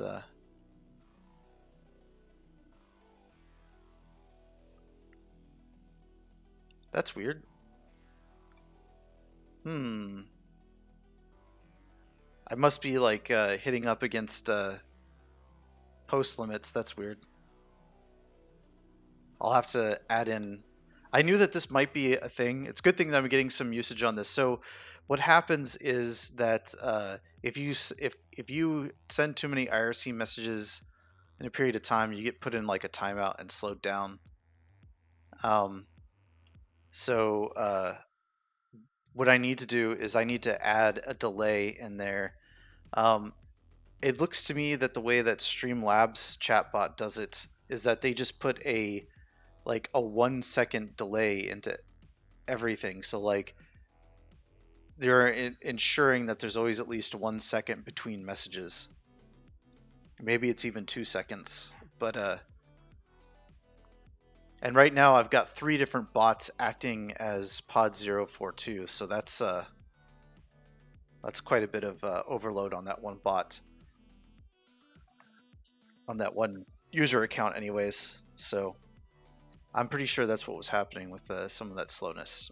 But I can fix that by delaying the sending of the message, so that they're not sent right away, and then IRC won't block them. Because I saw in here when you were doing that, those were being retrieved and sent back over the so like here.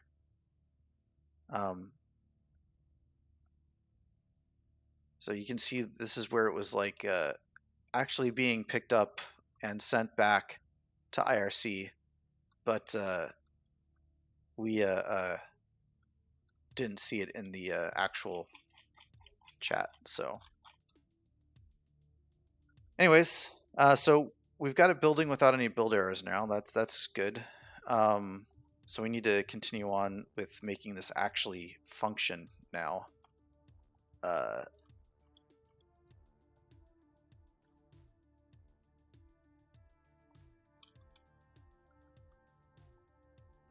And this is still showing an error that doesn't make any sense. I think what I have to do is just delete this file altogether.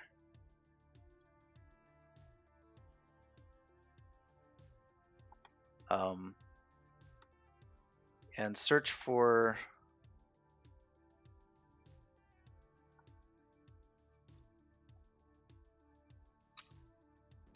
interface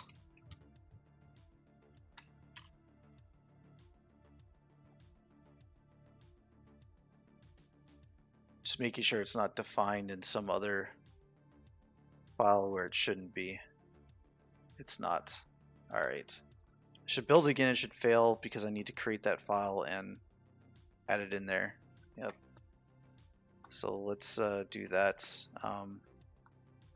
Interfaces. Why has this got a red on it? Contains emphasized items. No, it doesn't.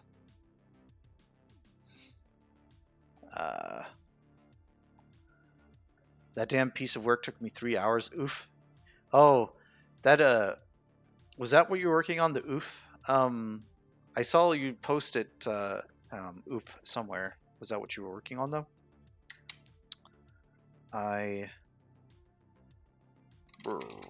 .cs. If I do this properly, I should be able to rename file to iTwitch adapter. Wait, cancel it first. Save. And then rename file to this. That's perfect. Did it not work? What the hell? What is wrong with this thing? It's so broken on this one interface for whatever reason. Welcome to programming, everyone. Why are you giving me shit about this? No, it doesn't. There's no other thing here.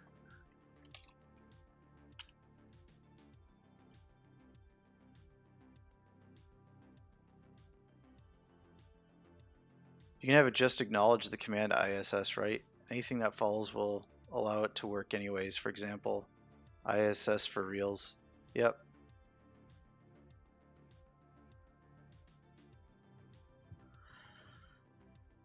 Yep, that's how it's done right now. I can make it very specific that it has to be ISS. I chose not to.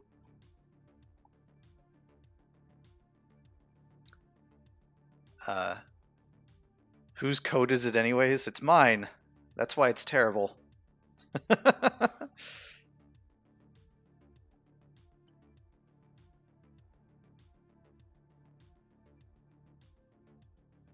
It's so weird. It keeps telling me that I need to restore, and there's nothing to restore. Alright. .NET build. Build's fine. And I no longer have an error in this file. That was the stupidest thing. Like, why was that even a thing? I don't even know. That's so stupid. But, okay. Moving on to get this working. Let's get add-a get commits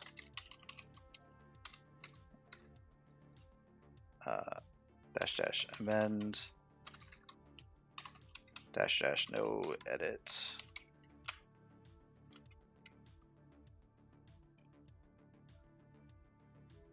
Oh, too many dashes. There we go.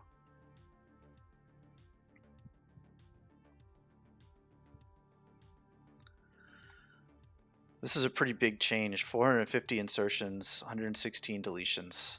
That's a pretty massive change, but I needed to gut this. So let's go back to the IRC client and work through what we're doing on there. So send message async is fine. This one's fine. This one also needs to move out because this one doesn't make any sense from a IRC perspective. It needs to move into the other one. So I'm going to just pull it out and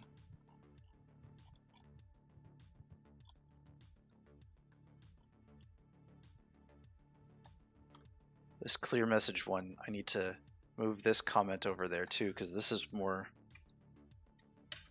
for the Twitch client adapter as well.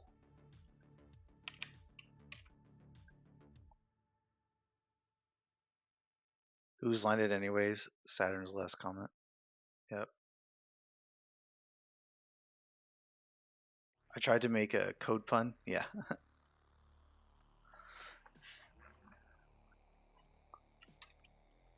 Let's get this other one out of here now. Shouldn't chat timeout async. So what this command is supposed to do is let you time out a user. I don't actually have anything that calls it. This was from the code that I borrowed. So I don't actually need it on either one. So I'm just going to put it in here and also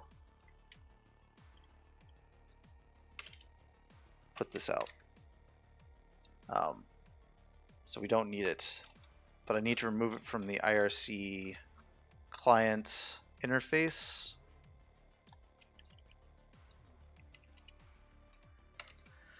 All right, so that looks way better. Read message async, read message async with cancellation token, send IRC message. So this is way more general.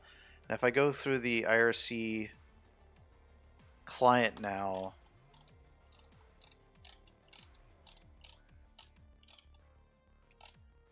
we shouldn't see any references to Twitch anymore. So nothing up in here.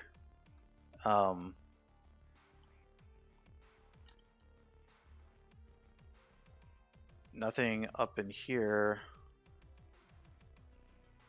This one, I can delete this out now because I've taken care of that. Yep, so this is all generalized now. That's awesome. So goal number 1 done.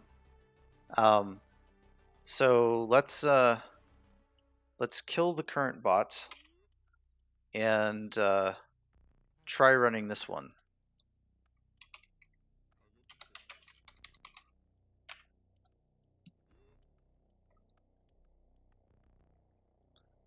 I need to run it from here.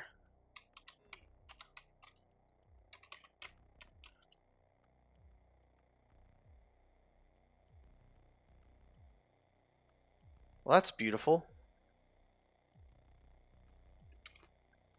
Let's see what we got here.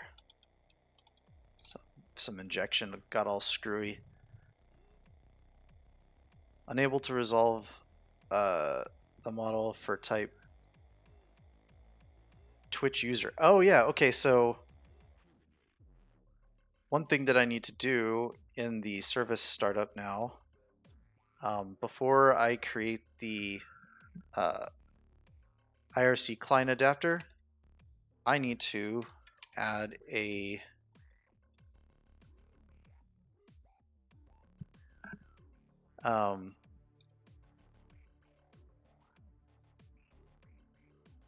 actually, I think I can do it in. I'm trying to think of the best way. I think that I'm going to do it in here. So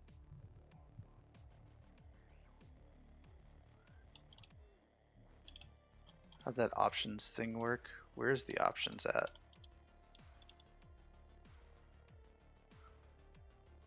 So option IRC setting.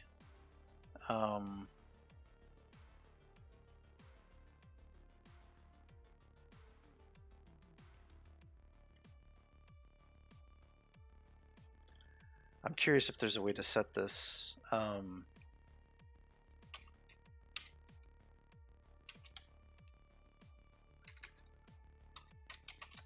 very new to this dependency injection. Yeah, the bot's offline right now. I can start the other one back up though, so that you can play with it. No, why is that? What?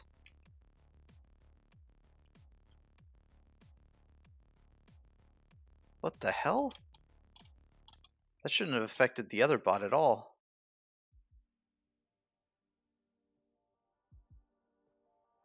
Okay.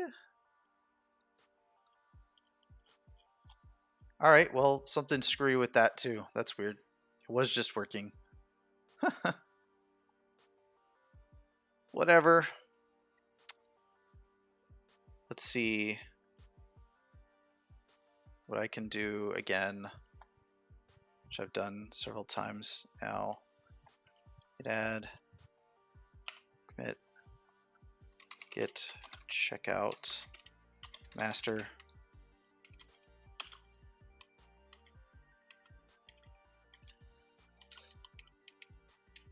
publish.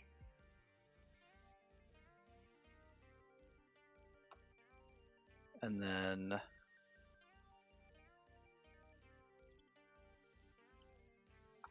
I'm going to copy this off to another location altogether. Let's see, where's reveal and explorer?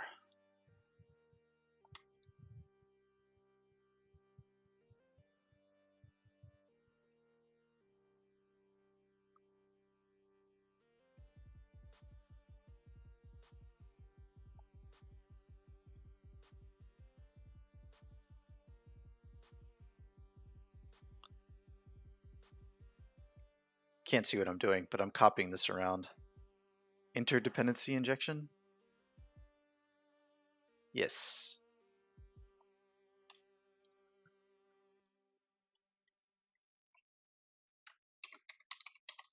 But yeah, one of the things I need to do is I need to pass in that Twitch user as a bot user. I think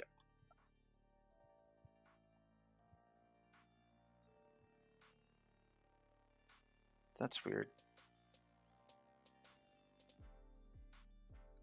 Why did this not revert back to what I had on master branch? Something screwy is happening. Git log. No, that's correct.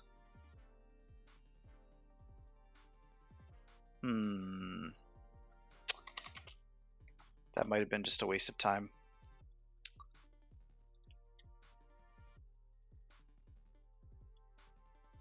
Let me try setting a publish location if that's all. Well, hi Chug that Estes. Thanks for stopping by. How are you doing today? Also, how are you doing, Brett? Good to see you here, brother.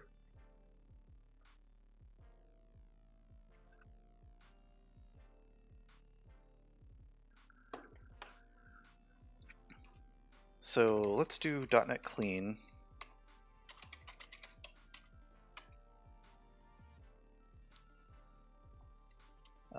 Git reset --hard head. Oh, I didn't save that. That's why.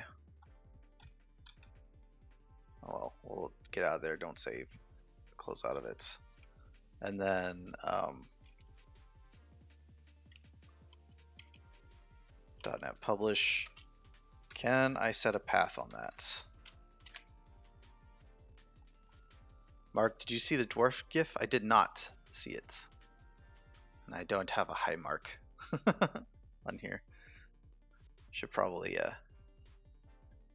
add that. Probably also whenever somebody types in high mark, as Chug that Estes did, it should do that as well. Good man. I was hoping to get a stream up tonight, but alas, children had other ideas. I know how that goes, man. Life gets in the way. I wanted to stream some gaming this week, but that was not happening. Been busy, so not able to watch your guys' streams very often recently. Yeah, I guess we're all getting a bit of the too busies lately. Rox, had a couple of no stream nights too, so you didn't miss everything, but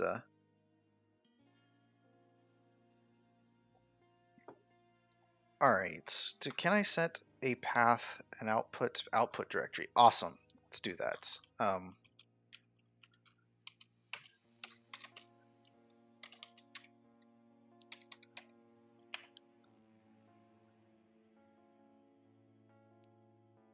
All right, then in this one I can run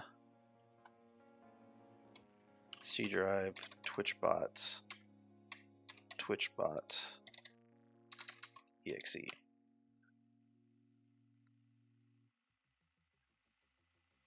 There we go. Now it'll be unmolested by the work that I'm doing here, hopefully.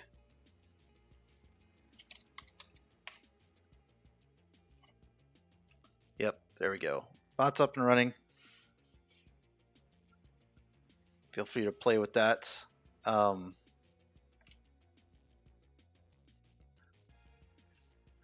Blue-eyed, pure white cats are frequently deaf. True. Very true.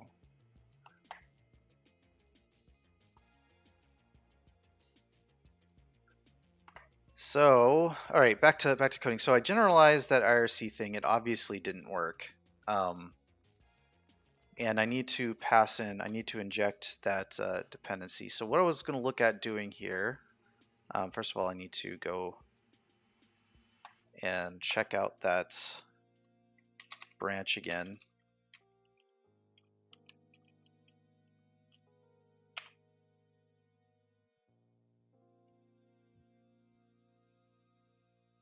Or selectively ignorant and planning to kill you. I mean, that's true too. I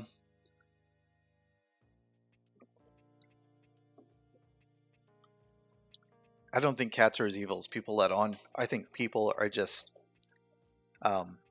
too spoiled by dogs to realize that cats are just individuals.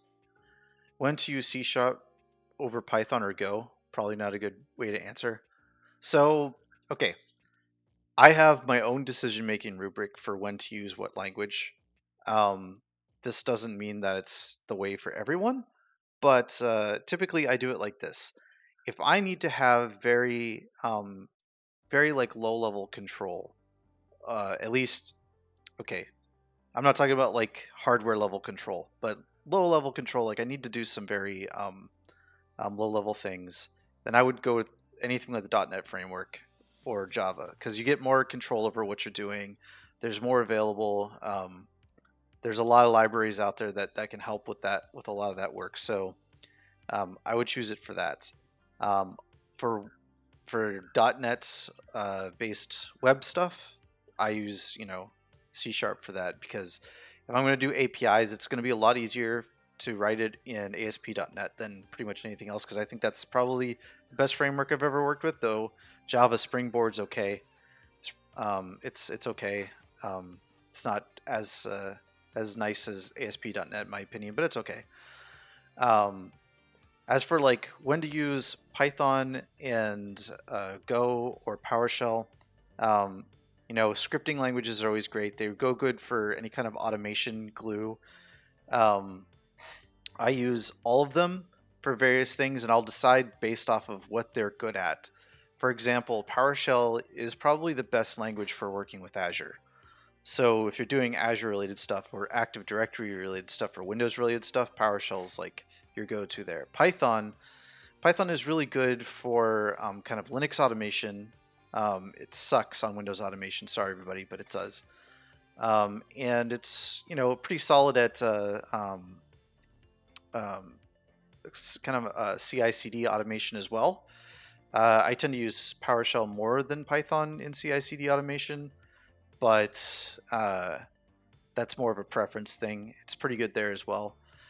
As far as when you want to use Go, Go is like, okay, I want to write something that needs to be like a single binary that I need to distribute on multiple platforms. That's where it shines. So it does really good for some of those like cross-platform needs, and it also gives you some granular control because it's much closer to C++ and C than it is to say Python or PowerShell. In that it is a compiled language, but is a lot more approachable. But there's a lot you can do that's a little bit closer to the hardware. So if you need something that's really performant and cross-platform and ships as a single file, that's what Go accelerates at. And that's kind of my decision-making matrix for that.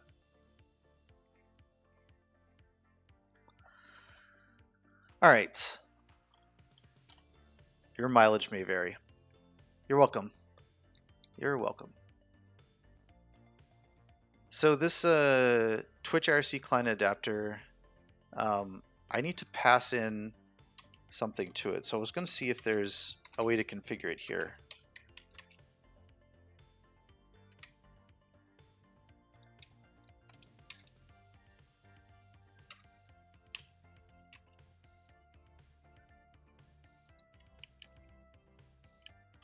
Doesn't look like it takes anything. What options do I have for this?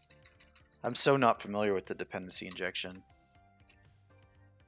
There's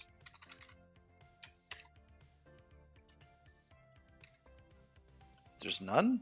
There's only one thing for it?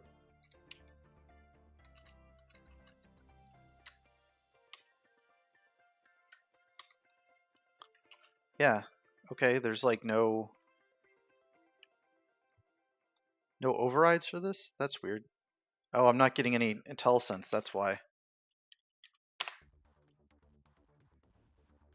I think that I need to .NET Clean and .NET Build with it being like this, and then restart OmniSharp.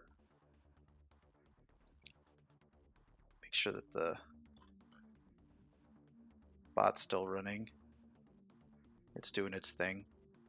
It's good. .NET Clean, .NET Build.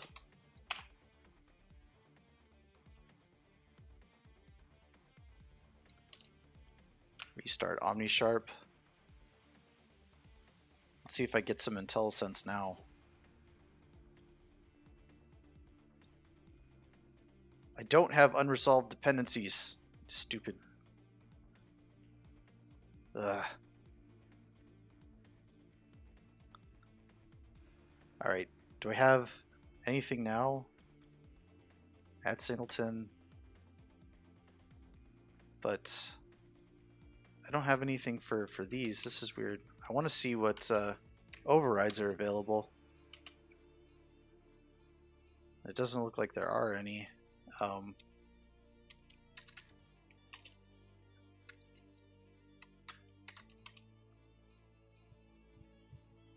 It's not giving me anything there.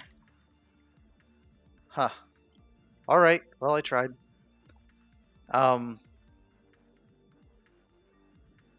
What I can try doing instead then is just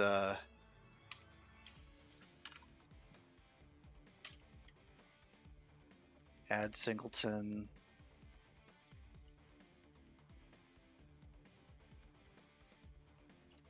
See, this is weird. Like, this is the exact same thing that's up there. X. And then X dot. No. What the hell? Ah, it's so annoying. I don't want to go read documentations. That's for dummies. I just want OmniSharp to stop being shit. That's all I want.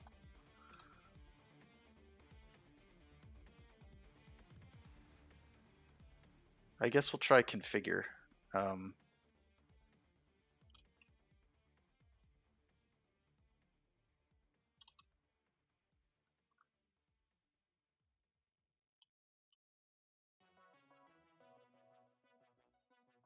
And just passing in one.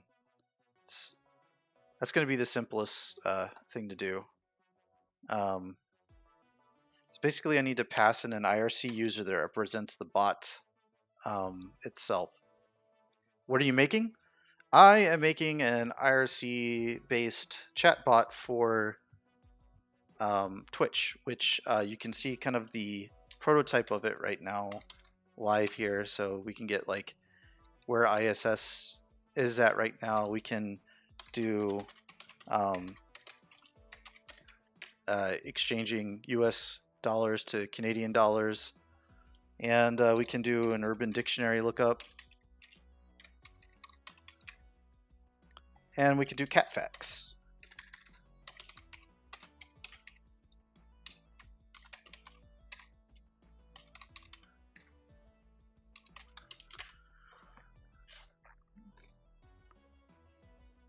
So that's what we're doing right now. I have it up and working, and it's kind of that I was just doing some generalization of it. So there's this IRC client piece in it, and I wanted to generalize that so I could reuse it in other projects and not be so Twitch specific. So what I've been doing is kind of working through that. So I need a Twitch user here.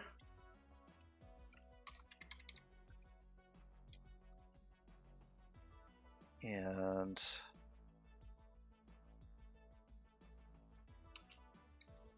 user, no, I really do mean user.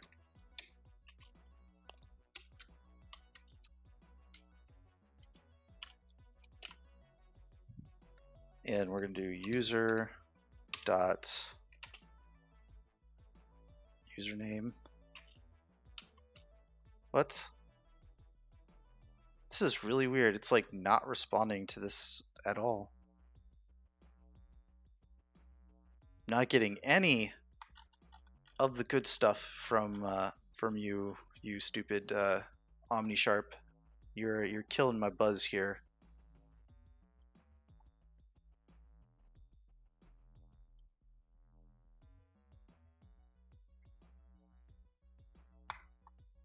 Right, so username is going to be in the configuration.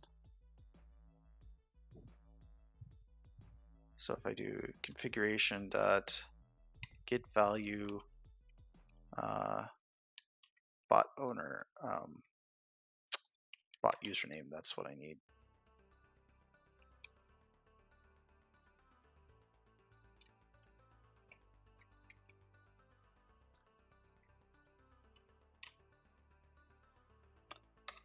All right, let's try building this because it's not giving me enough information in the IntelliSense and stuff.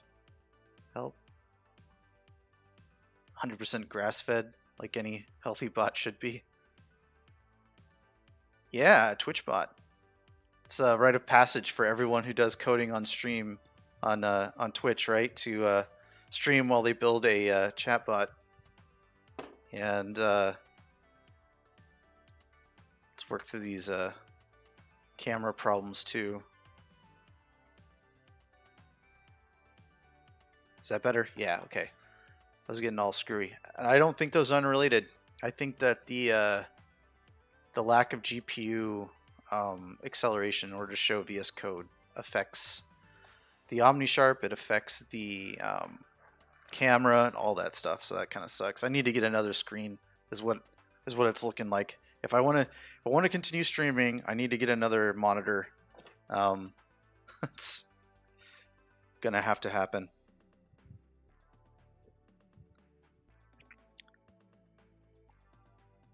Connor Wright Kappa.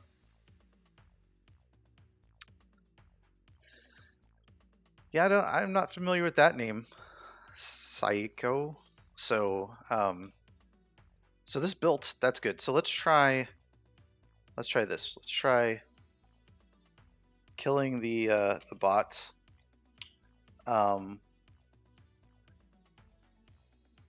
Wait, what's your Discord username?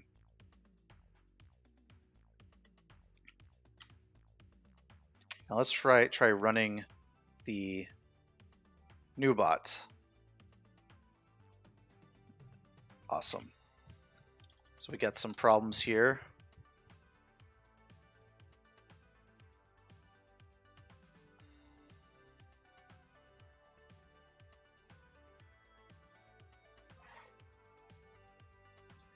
Unable to resolve service dependency. Yeah, I've got it right there. Twitch user.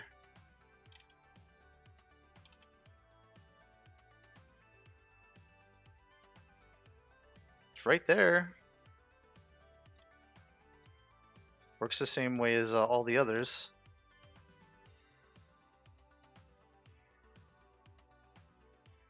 I guess I need to add it as a singleton? I don't know.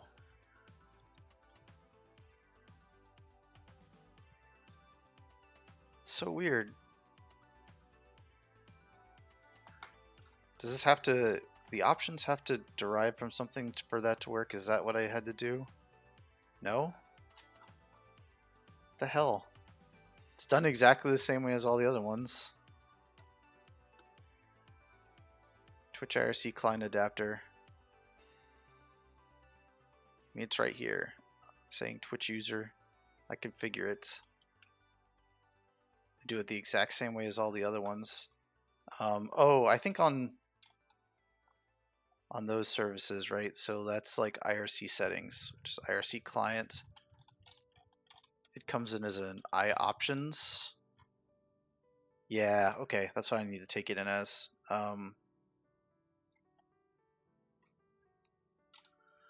So new to this dependency injection stuff. It's all kind of weird to me.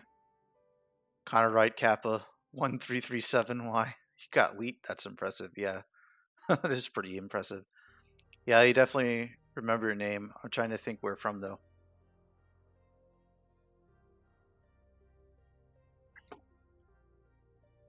So let's go back into the Twitch IRC adapter. I'll fire up the old bot for you guys while. And this is, again, that's so weird. That's a completely different directory and everything.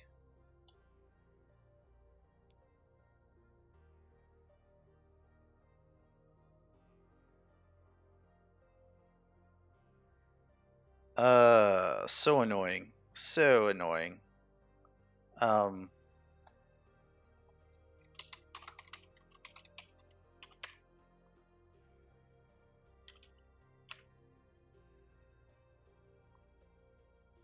I think I need like to run that out of something completely unrelated to this. So let me do that.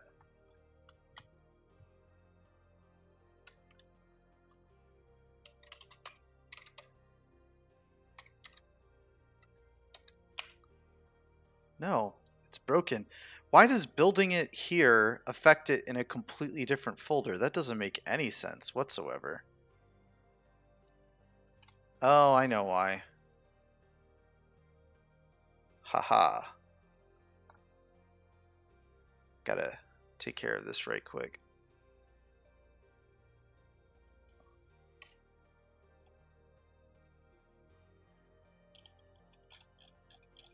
Did that work? Did that copy over?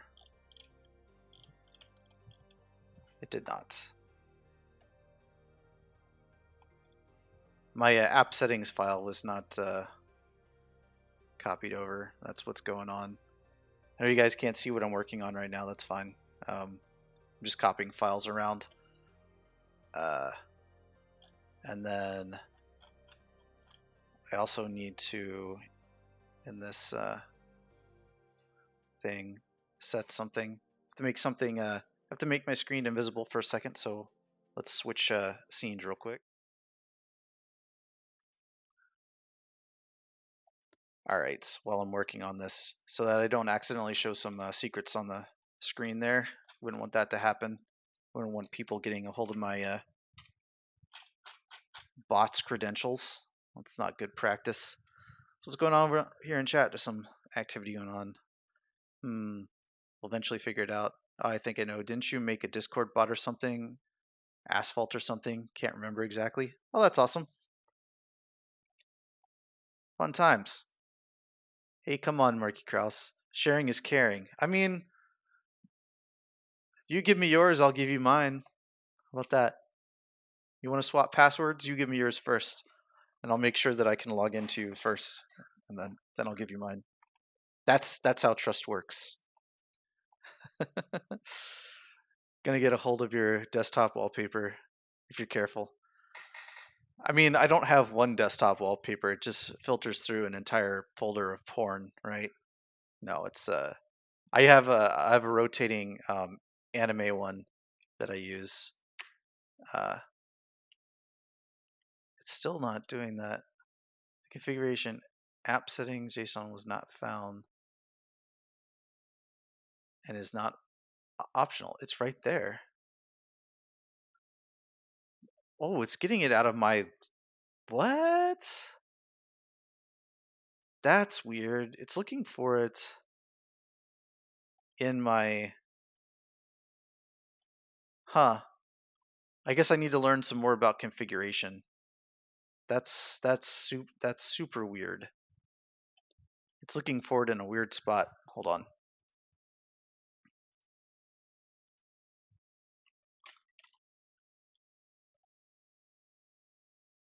We'll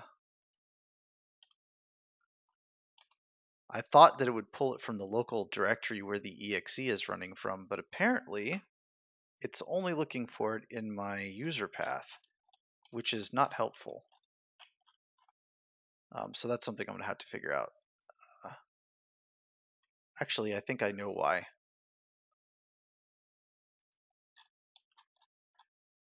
But we'll do this for now. Now I can fire up this bot. Oh, what now? Come on. Oh, man.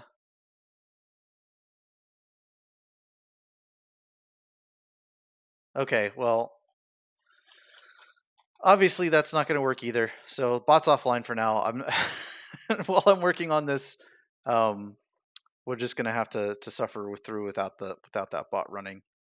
I'll have to figure out this later, but I think let me make this visible again. Hold on, let me get off of this screen and go to the right one. And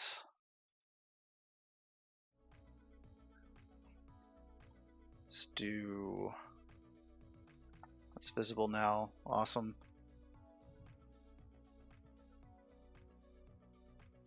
Neat. What's it do? I'm all about a good Discord bot. General purpose, but more focused on music, and that has gambling, economy, utility commands. That's neat. Nice. I added, I think, rhythm, but wasn't super impressed.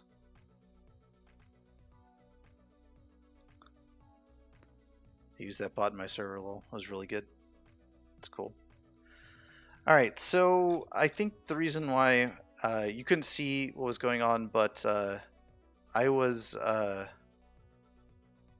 so it's trying to get the app settings JSON, but for whatever reason, it's trying to get it out of my user directory, and I thought that I didn't do this, but it's there, so I'm really confused about that. I'll have to figure out. Oh fuck! I know why. It's a PowerShell stupidity thing. Your working directory doesn't get transferred down into this properly, so I have to actually like cd Twitch.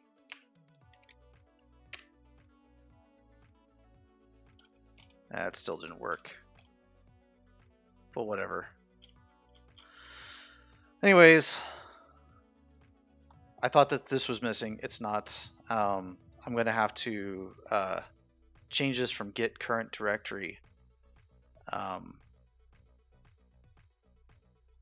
Get current directory should work. That should be fine.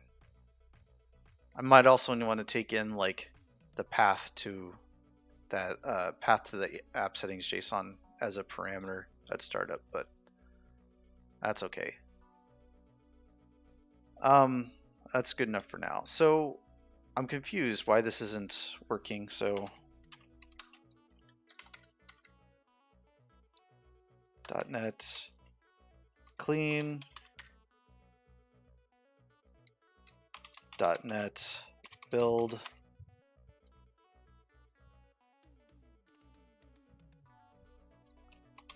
.NET run. Oh, no, before I do that, that's right. I'd nailed down what was causing that. I got distracted by trying to make the bot operational for you guys. My bad. Client adapter. So I need to take this in as a options Twitch user.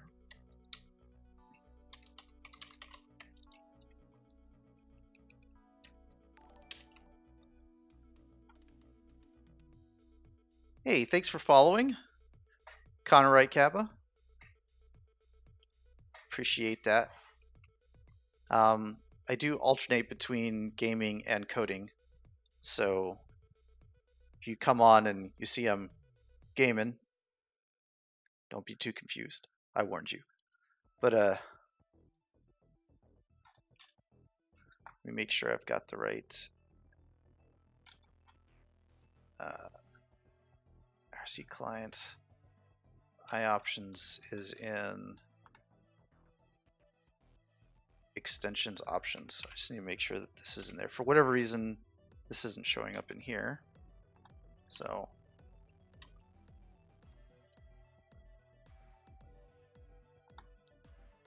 iOptions Twitch, and then in Twitch client, what did I have to do? It's like config.value.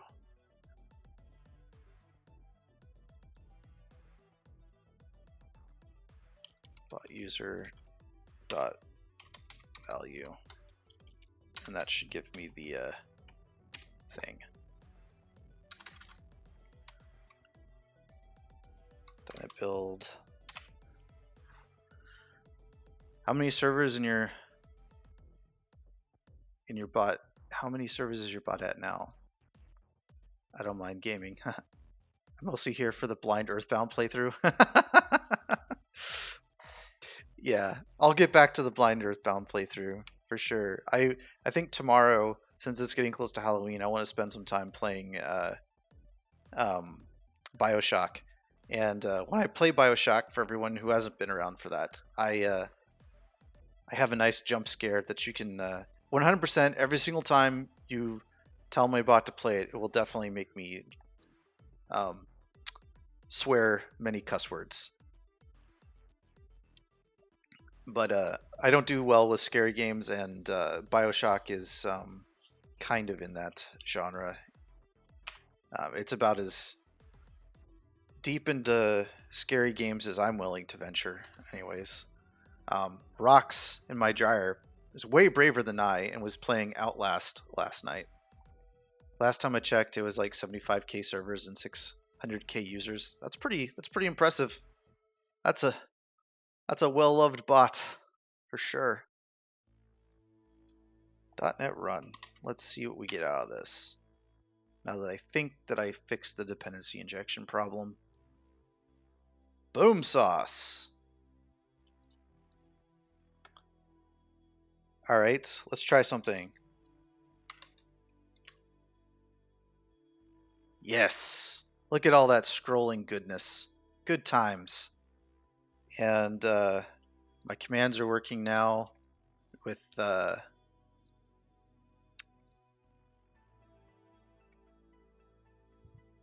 let's do my source. Ugh. All right, let me fix that. That's in my other bot. If one of my bot was written in C# and hosted on my computer, isn't that how it always starts? That was before .NET Core was a thing, so I rewrote it in Python. It's awesome. Python's good stuffs. Let me get this command fixed for YouTube. I'm not YouTube, GitHub. That's a common typo that I do, Rocks. Source work. Submit. There. GitHub. Well, that should be a thing. GitHub. There we go. That looks better. By all means, if I've typoed or misspelled anything else, please point that out to me because I am really bad at that. Super bad. Okay, so we've got the generalization of the. Let me try something. There we go. The BRB is working. Makes sense. The N, after all, is very near the U and R, right? Yep. It's probably why. And I do a crap job of proofreading everything too. So this has now been generalized out. I can reuse this in another project at some point. Just change the namespace and be good. This video right here was where I stole this from. So if anybody's interested in where the IRC code comes from, but the gist of it is that you're basically just constantly scanning the IRC messages. The way that they had implemented it was synchronous, and basically everything that used the client would go out and read the literally read from the stream and all that stuff. So I implemented queues so that everything could queue up messages and all of that. So that way I'm not going to get any kind of contention because I'm trying to do this with multiple threads and making sure that it works across all of that. So, hey, Sicko, thanks for following. Appreciate that.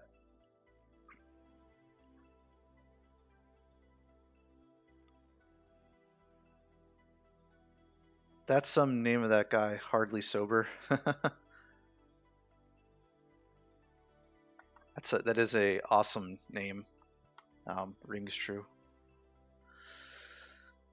Okay, so as far as like the code changes on that to generalize it, I think that I'm done there. That's pretty good. So I'm going to do a git commit, git add first -a, git commit -m, generalize IRC client.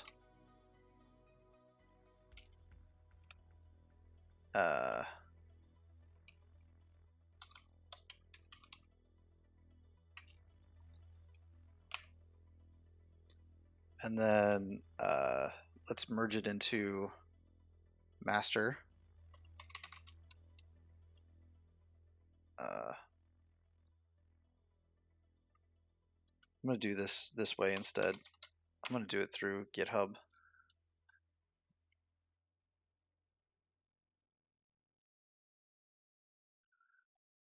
All right.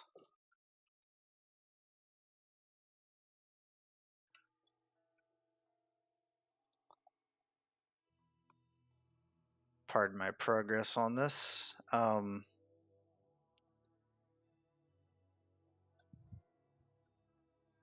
Just want to look over in a kind of visual manner all the things that I've changed and added in here. Yep, that looks good.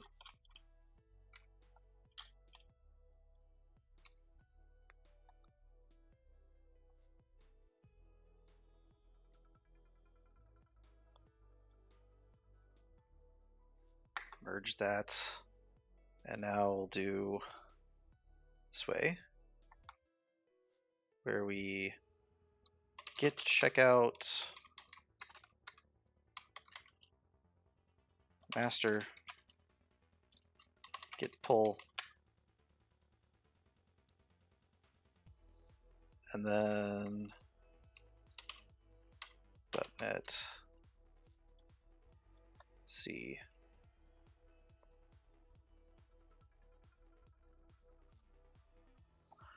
Yeah, I like that BRB thing. I saw that in a lot of streams. People are saying BRB in the chat, and I was like, okay, well, there's an opportunity for something to have some kind of engagement. At least ping them back and let them know that, hey, we'll be waiting for you to return.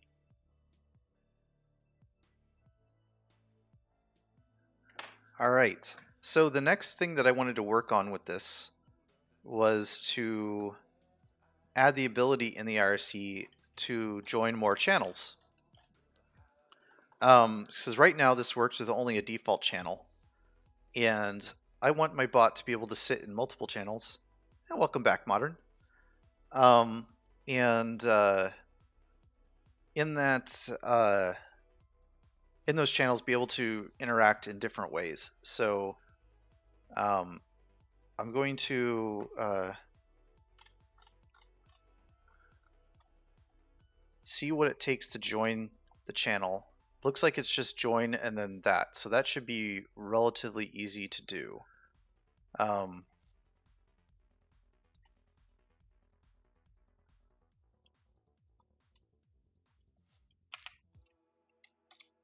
So public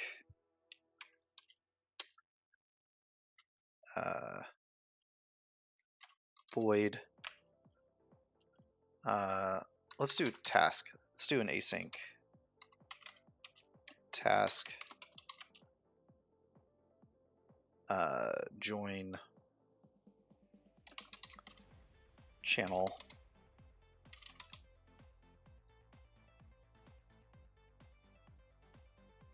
And then this needs to take in a string of the channel that we want to join. So if I spell it right. What did I miss? You missed me like finally getting, so the bot that's running right now in the room is on the new code. So I finished out the work that I was doing on generalizing the IRC client, and I got it back to working state. So one of the reasons why I wanted to generalize it in the first place is that the feature I wanted to add is to join more channels. So now I'm starting on that work. So that's where we're at now.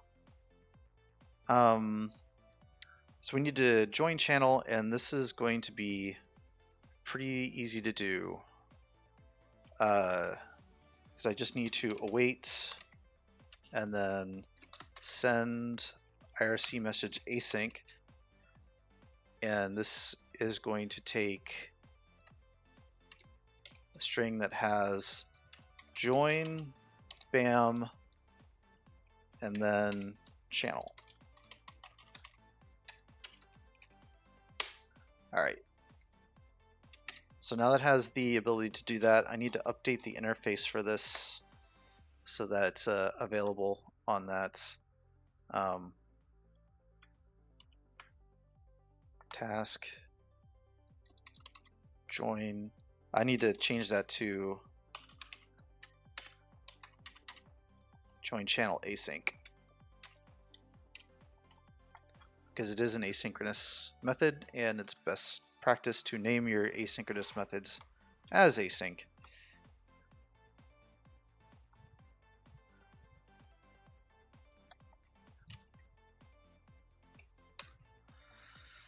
Cool. So that's there. Let's make sure that it's saved up. Everything's saved up, and then let's build it again. Make sure that it's building.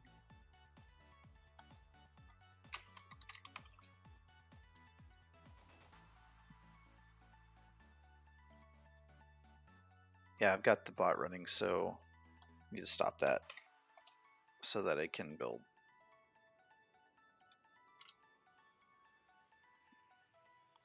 Cool, now let's make sure that it runs again.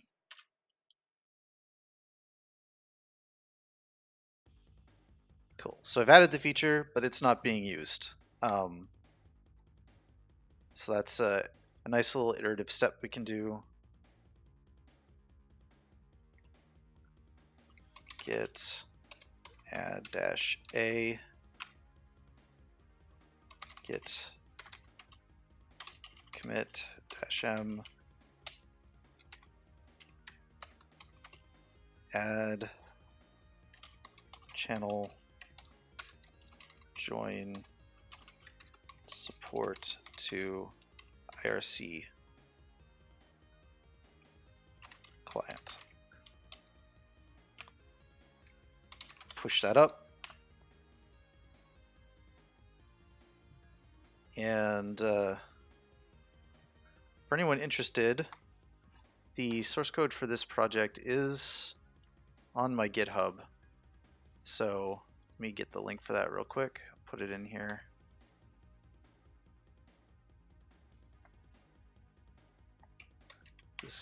At this link.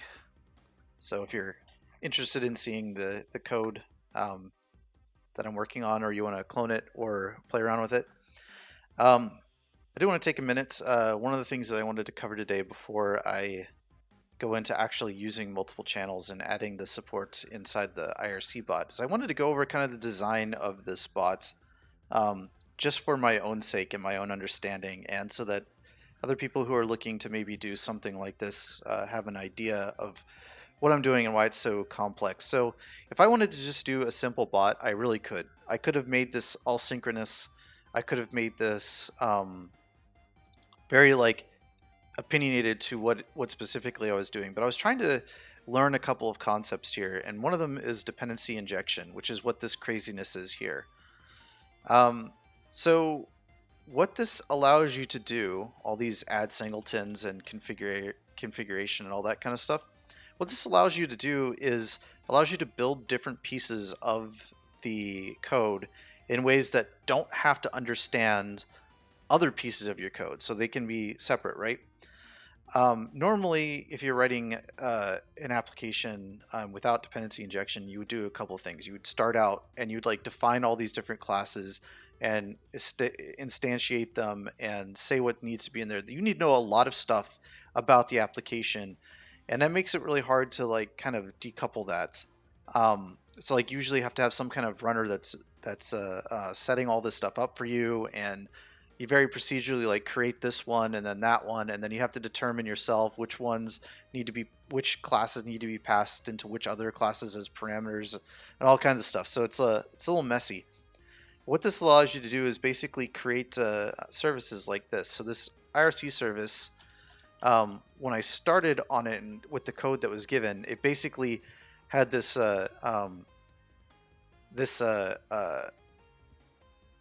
constructor that just did all of this crazy work. I mean, it did all of the building of all this stuff, and like it knew all this stuff about the Twitch environment, all kinds of stuff.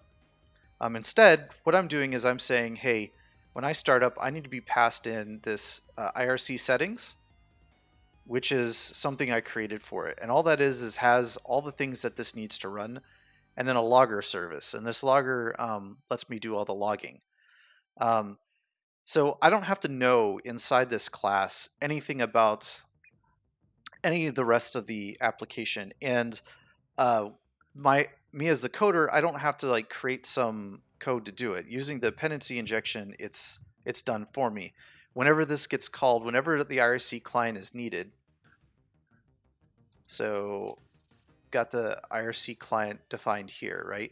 I do add singleton. What this does is say it's going to add a singleton. So if any of the other dependencies or anything else needs an IRC client, one is going to be instantiated automatically. I don't have to instantiate it anywhere. And it's going to be passed in as the same one to every single thing that needs it. For example, this Twitch IRC client adapter, it says that it needs an IIRC client interface. So in here, I've said that anything that needs an IIRC client interface should get that IIRC singleton that was provided before. So I don't have to actually instantiate the class at all. I don't have to pass in any of the values to it, and I don't have to pass that into the other class that relies on it. They're just kind of done automatically when they're done. What's happening at the end here is I have this console application, which I then am saying, hey, run that console application class. And when I do that, this console application depends on some stuff to run. So it actually depends on the IRC client. So that's when the IRC client like actually gets kicked off and starts running, is when this console application gets instantiated by the dependency injection. It passes in all these commands too. So ISS location command, exchange rate command, urban dictionary command, BRB command, and test command. So all of those kind of commands get fired off. So if I want to create a new command, what I do here is underneath the commands, I can come in and I can grab a simple one like test command. And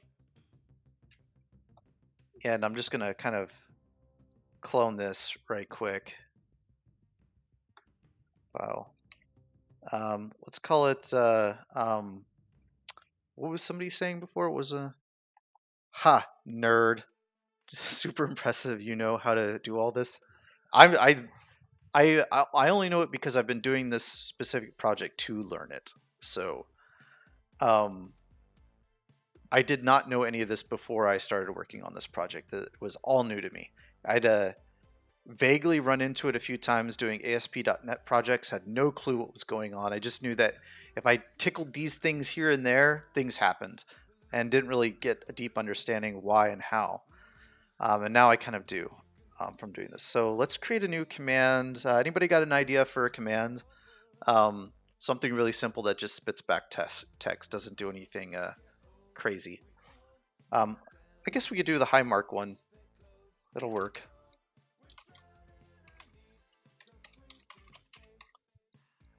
Let's do that. So just pasting this in. It's kind of easy to get up and running this way. We'll change the primary command to high mark. And I'm not going to do anything fancy with the other stuff here, but we take in the client. So we define it, and it's going to take in a. I need to clean this up so it's a little easier to follow. It takes in a the logger so that it can log its activity. It takes in a Twitch command subject. So I went with a observer model for this, and basically there is a Twitch command subject that sits there and watches all of the messages coming through the chat to see if they're commands. And then the different commands subscribe to that um, by when basically when they come in here, this subject attach, right? So it starts up and it basically sends itself into that subject, which is the watcher. And then what happens is whenever the Twitch command subject gets a new command, it will run update on this class here, which will then queue this command. So I'm using queues so that I can ensure that this is going to be asynchronous and play nice with multi-threading, and not get any thread contention from the subject calling update on all this. Anyways, what happens is that this run is where the magic happens, and it's just a constant loop where I'm basically on that blocking collection of Twitch commands. I'm going to get a consuming enumeral, which basically blocks this thread until one comes in and then continues the for each loop. So it's kind of a neat class. I really love this. But I just sit here and I watch on this queue for a command. When one comes in, I come in and I do some work here. I'm going to take all of this off here, and we're just going to set a message of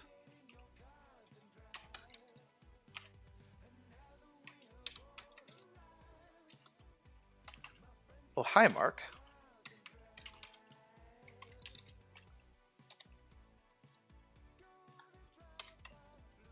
So this will just say that when hi Mark is sent, when this is done, it will do this. So the Twitch command subject will sit there and watch all the chats coming in, and it'll call is supported command on this as well, which will basically just evaluate, hey, is that command what I have as my primary command?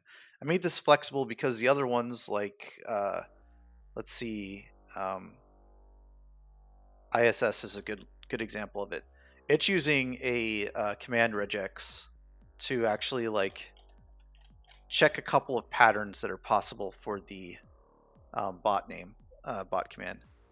I think you should do the Urban Dictionary definition of hot mark.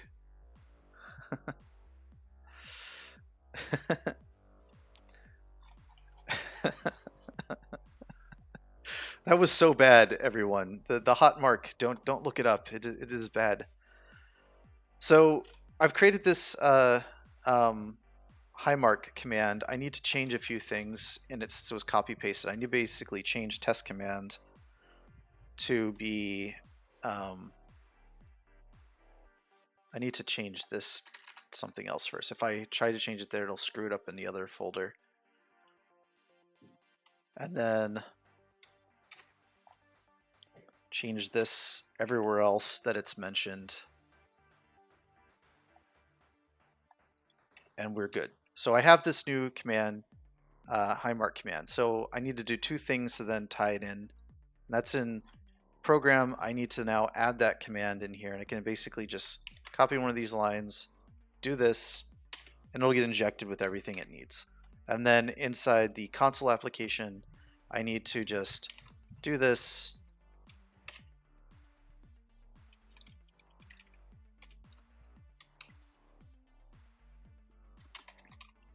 hi mark command.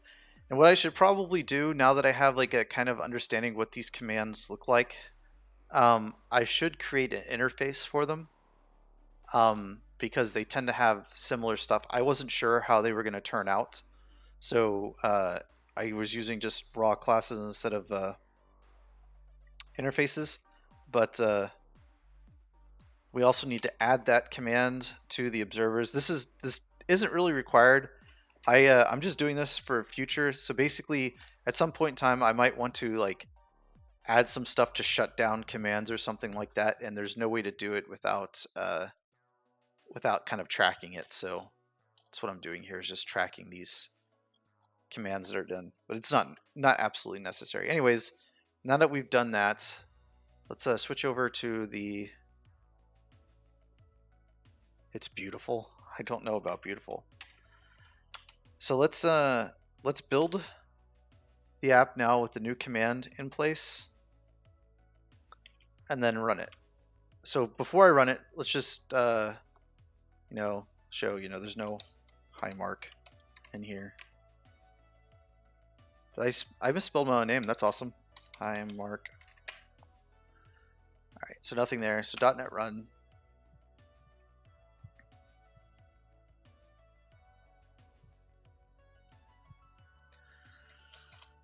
Hi Mark.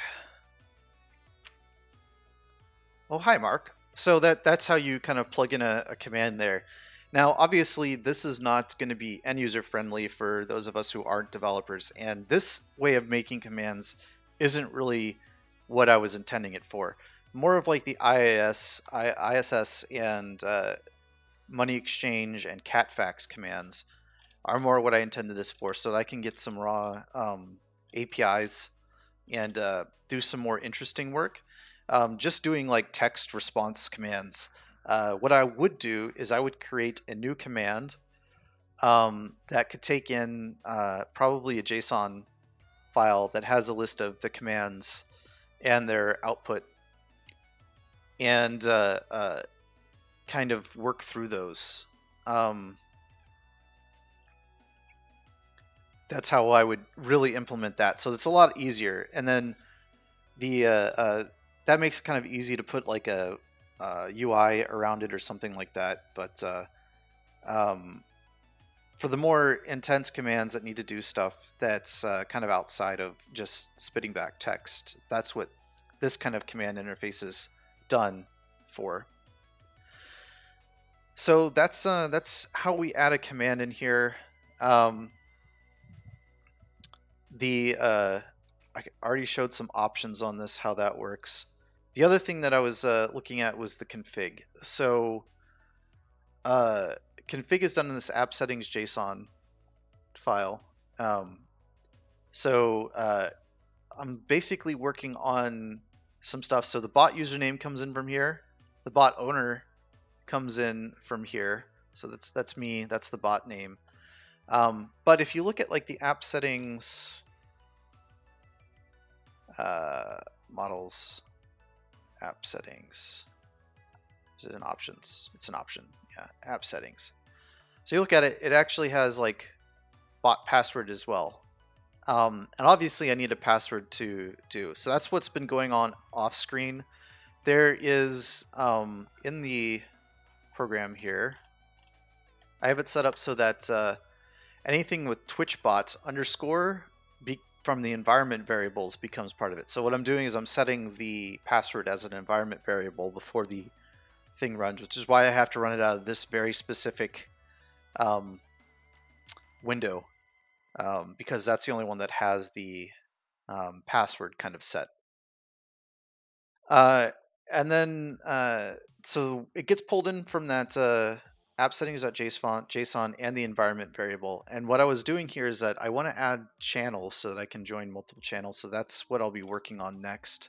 But I think that's what I'm going to do. I think I'm going to call the stream here. This is gone 3 hours. It's pretty good. I need to take a break, eat some lunch, do some stuff. So I want to thank everyone for coming out. I really appreciate everyone coming. I appreciate all the follows, the hosts. It's been great. Skeleton hosting, I don't see him on, but it looks like Morbidipe's on. And I would like to give her all of my love. So we'll probably raid Morbidipe. That'll be awesome. Let's do that. So raid Morbidipe. Let's do that. All right, and As always, stay salty. I hope to see you back, everybody. Thanks for stopping by, and have a good one.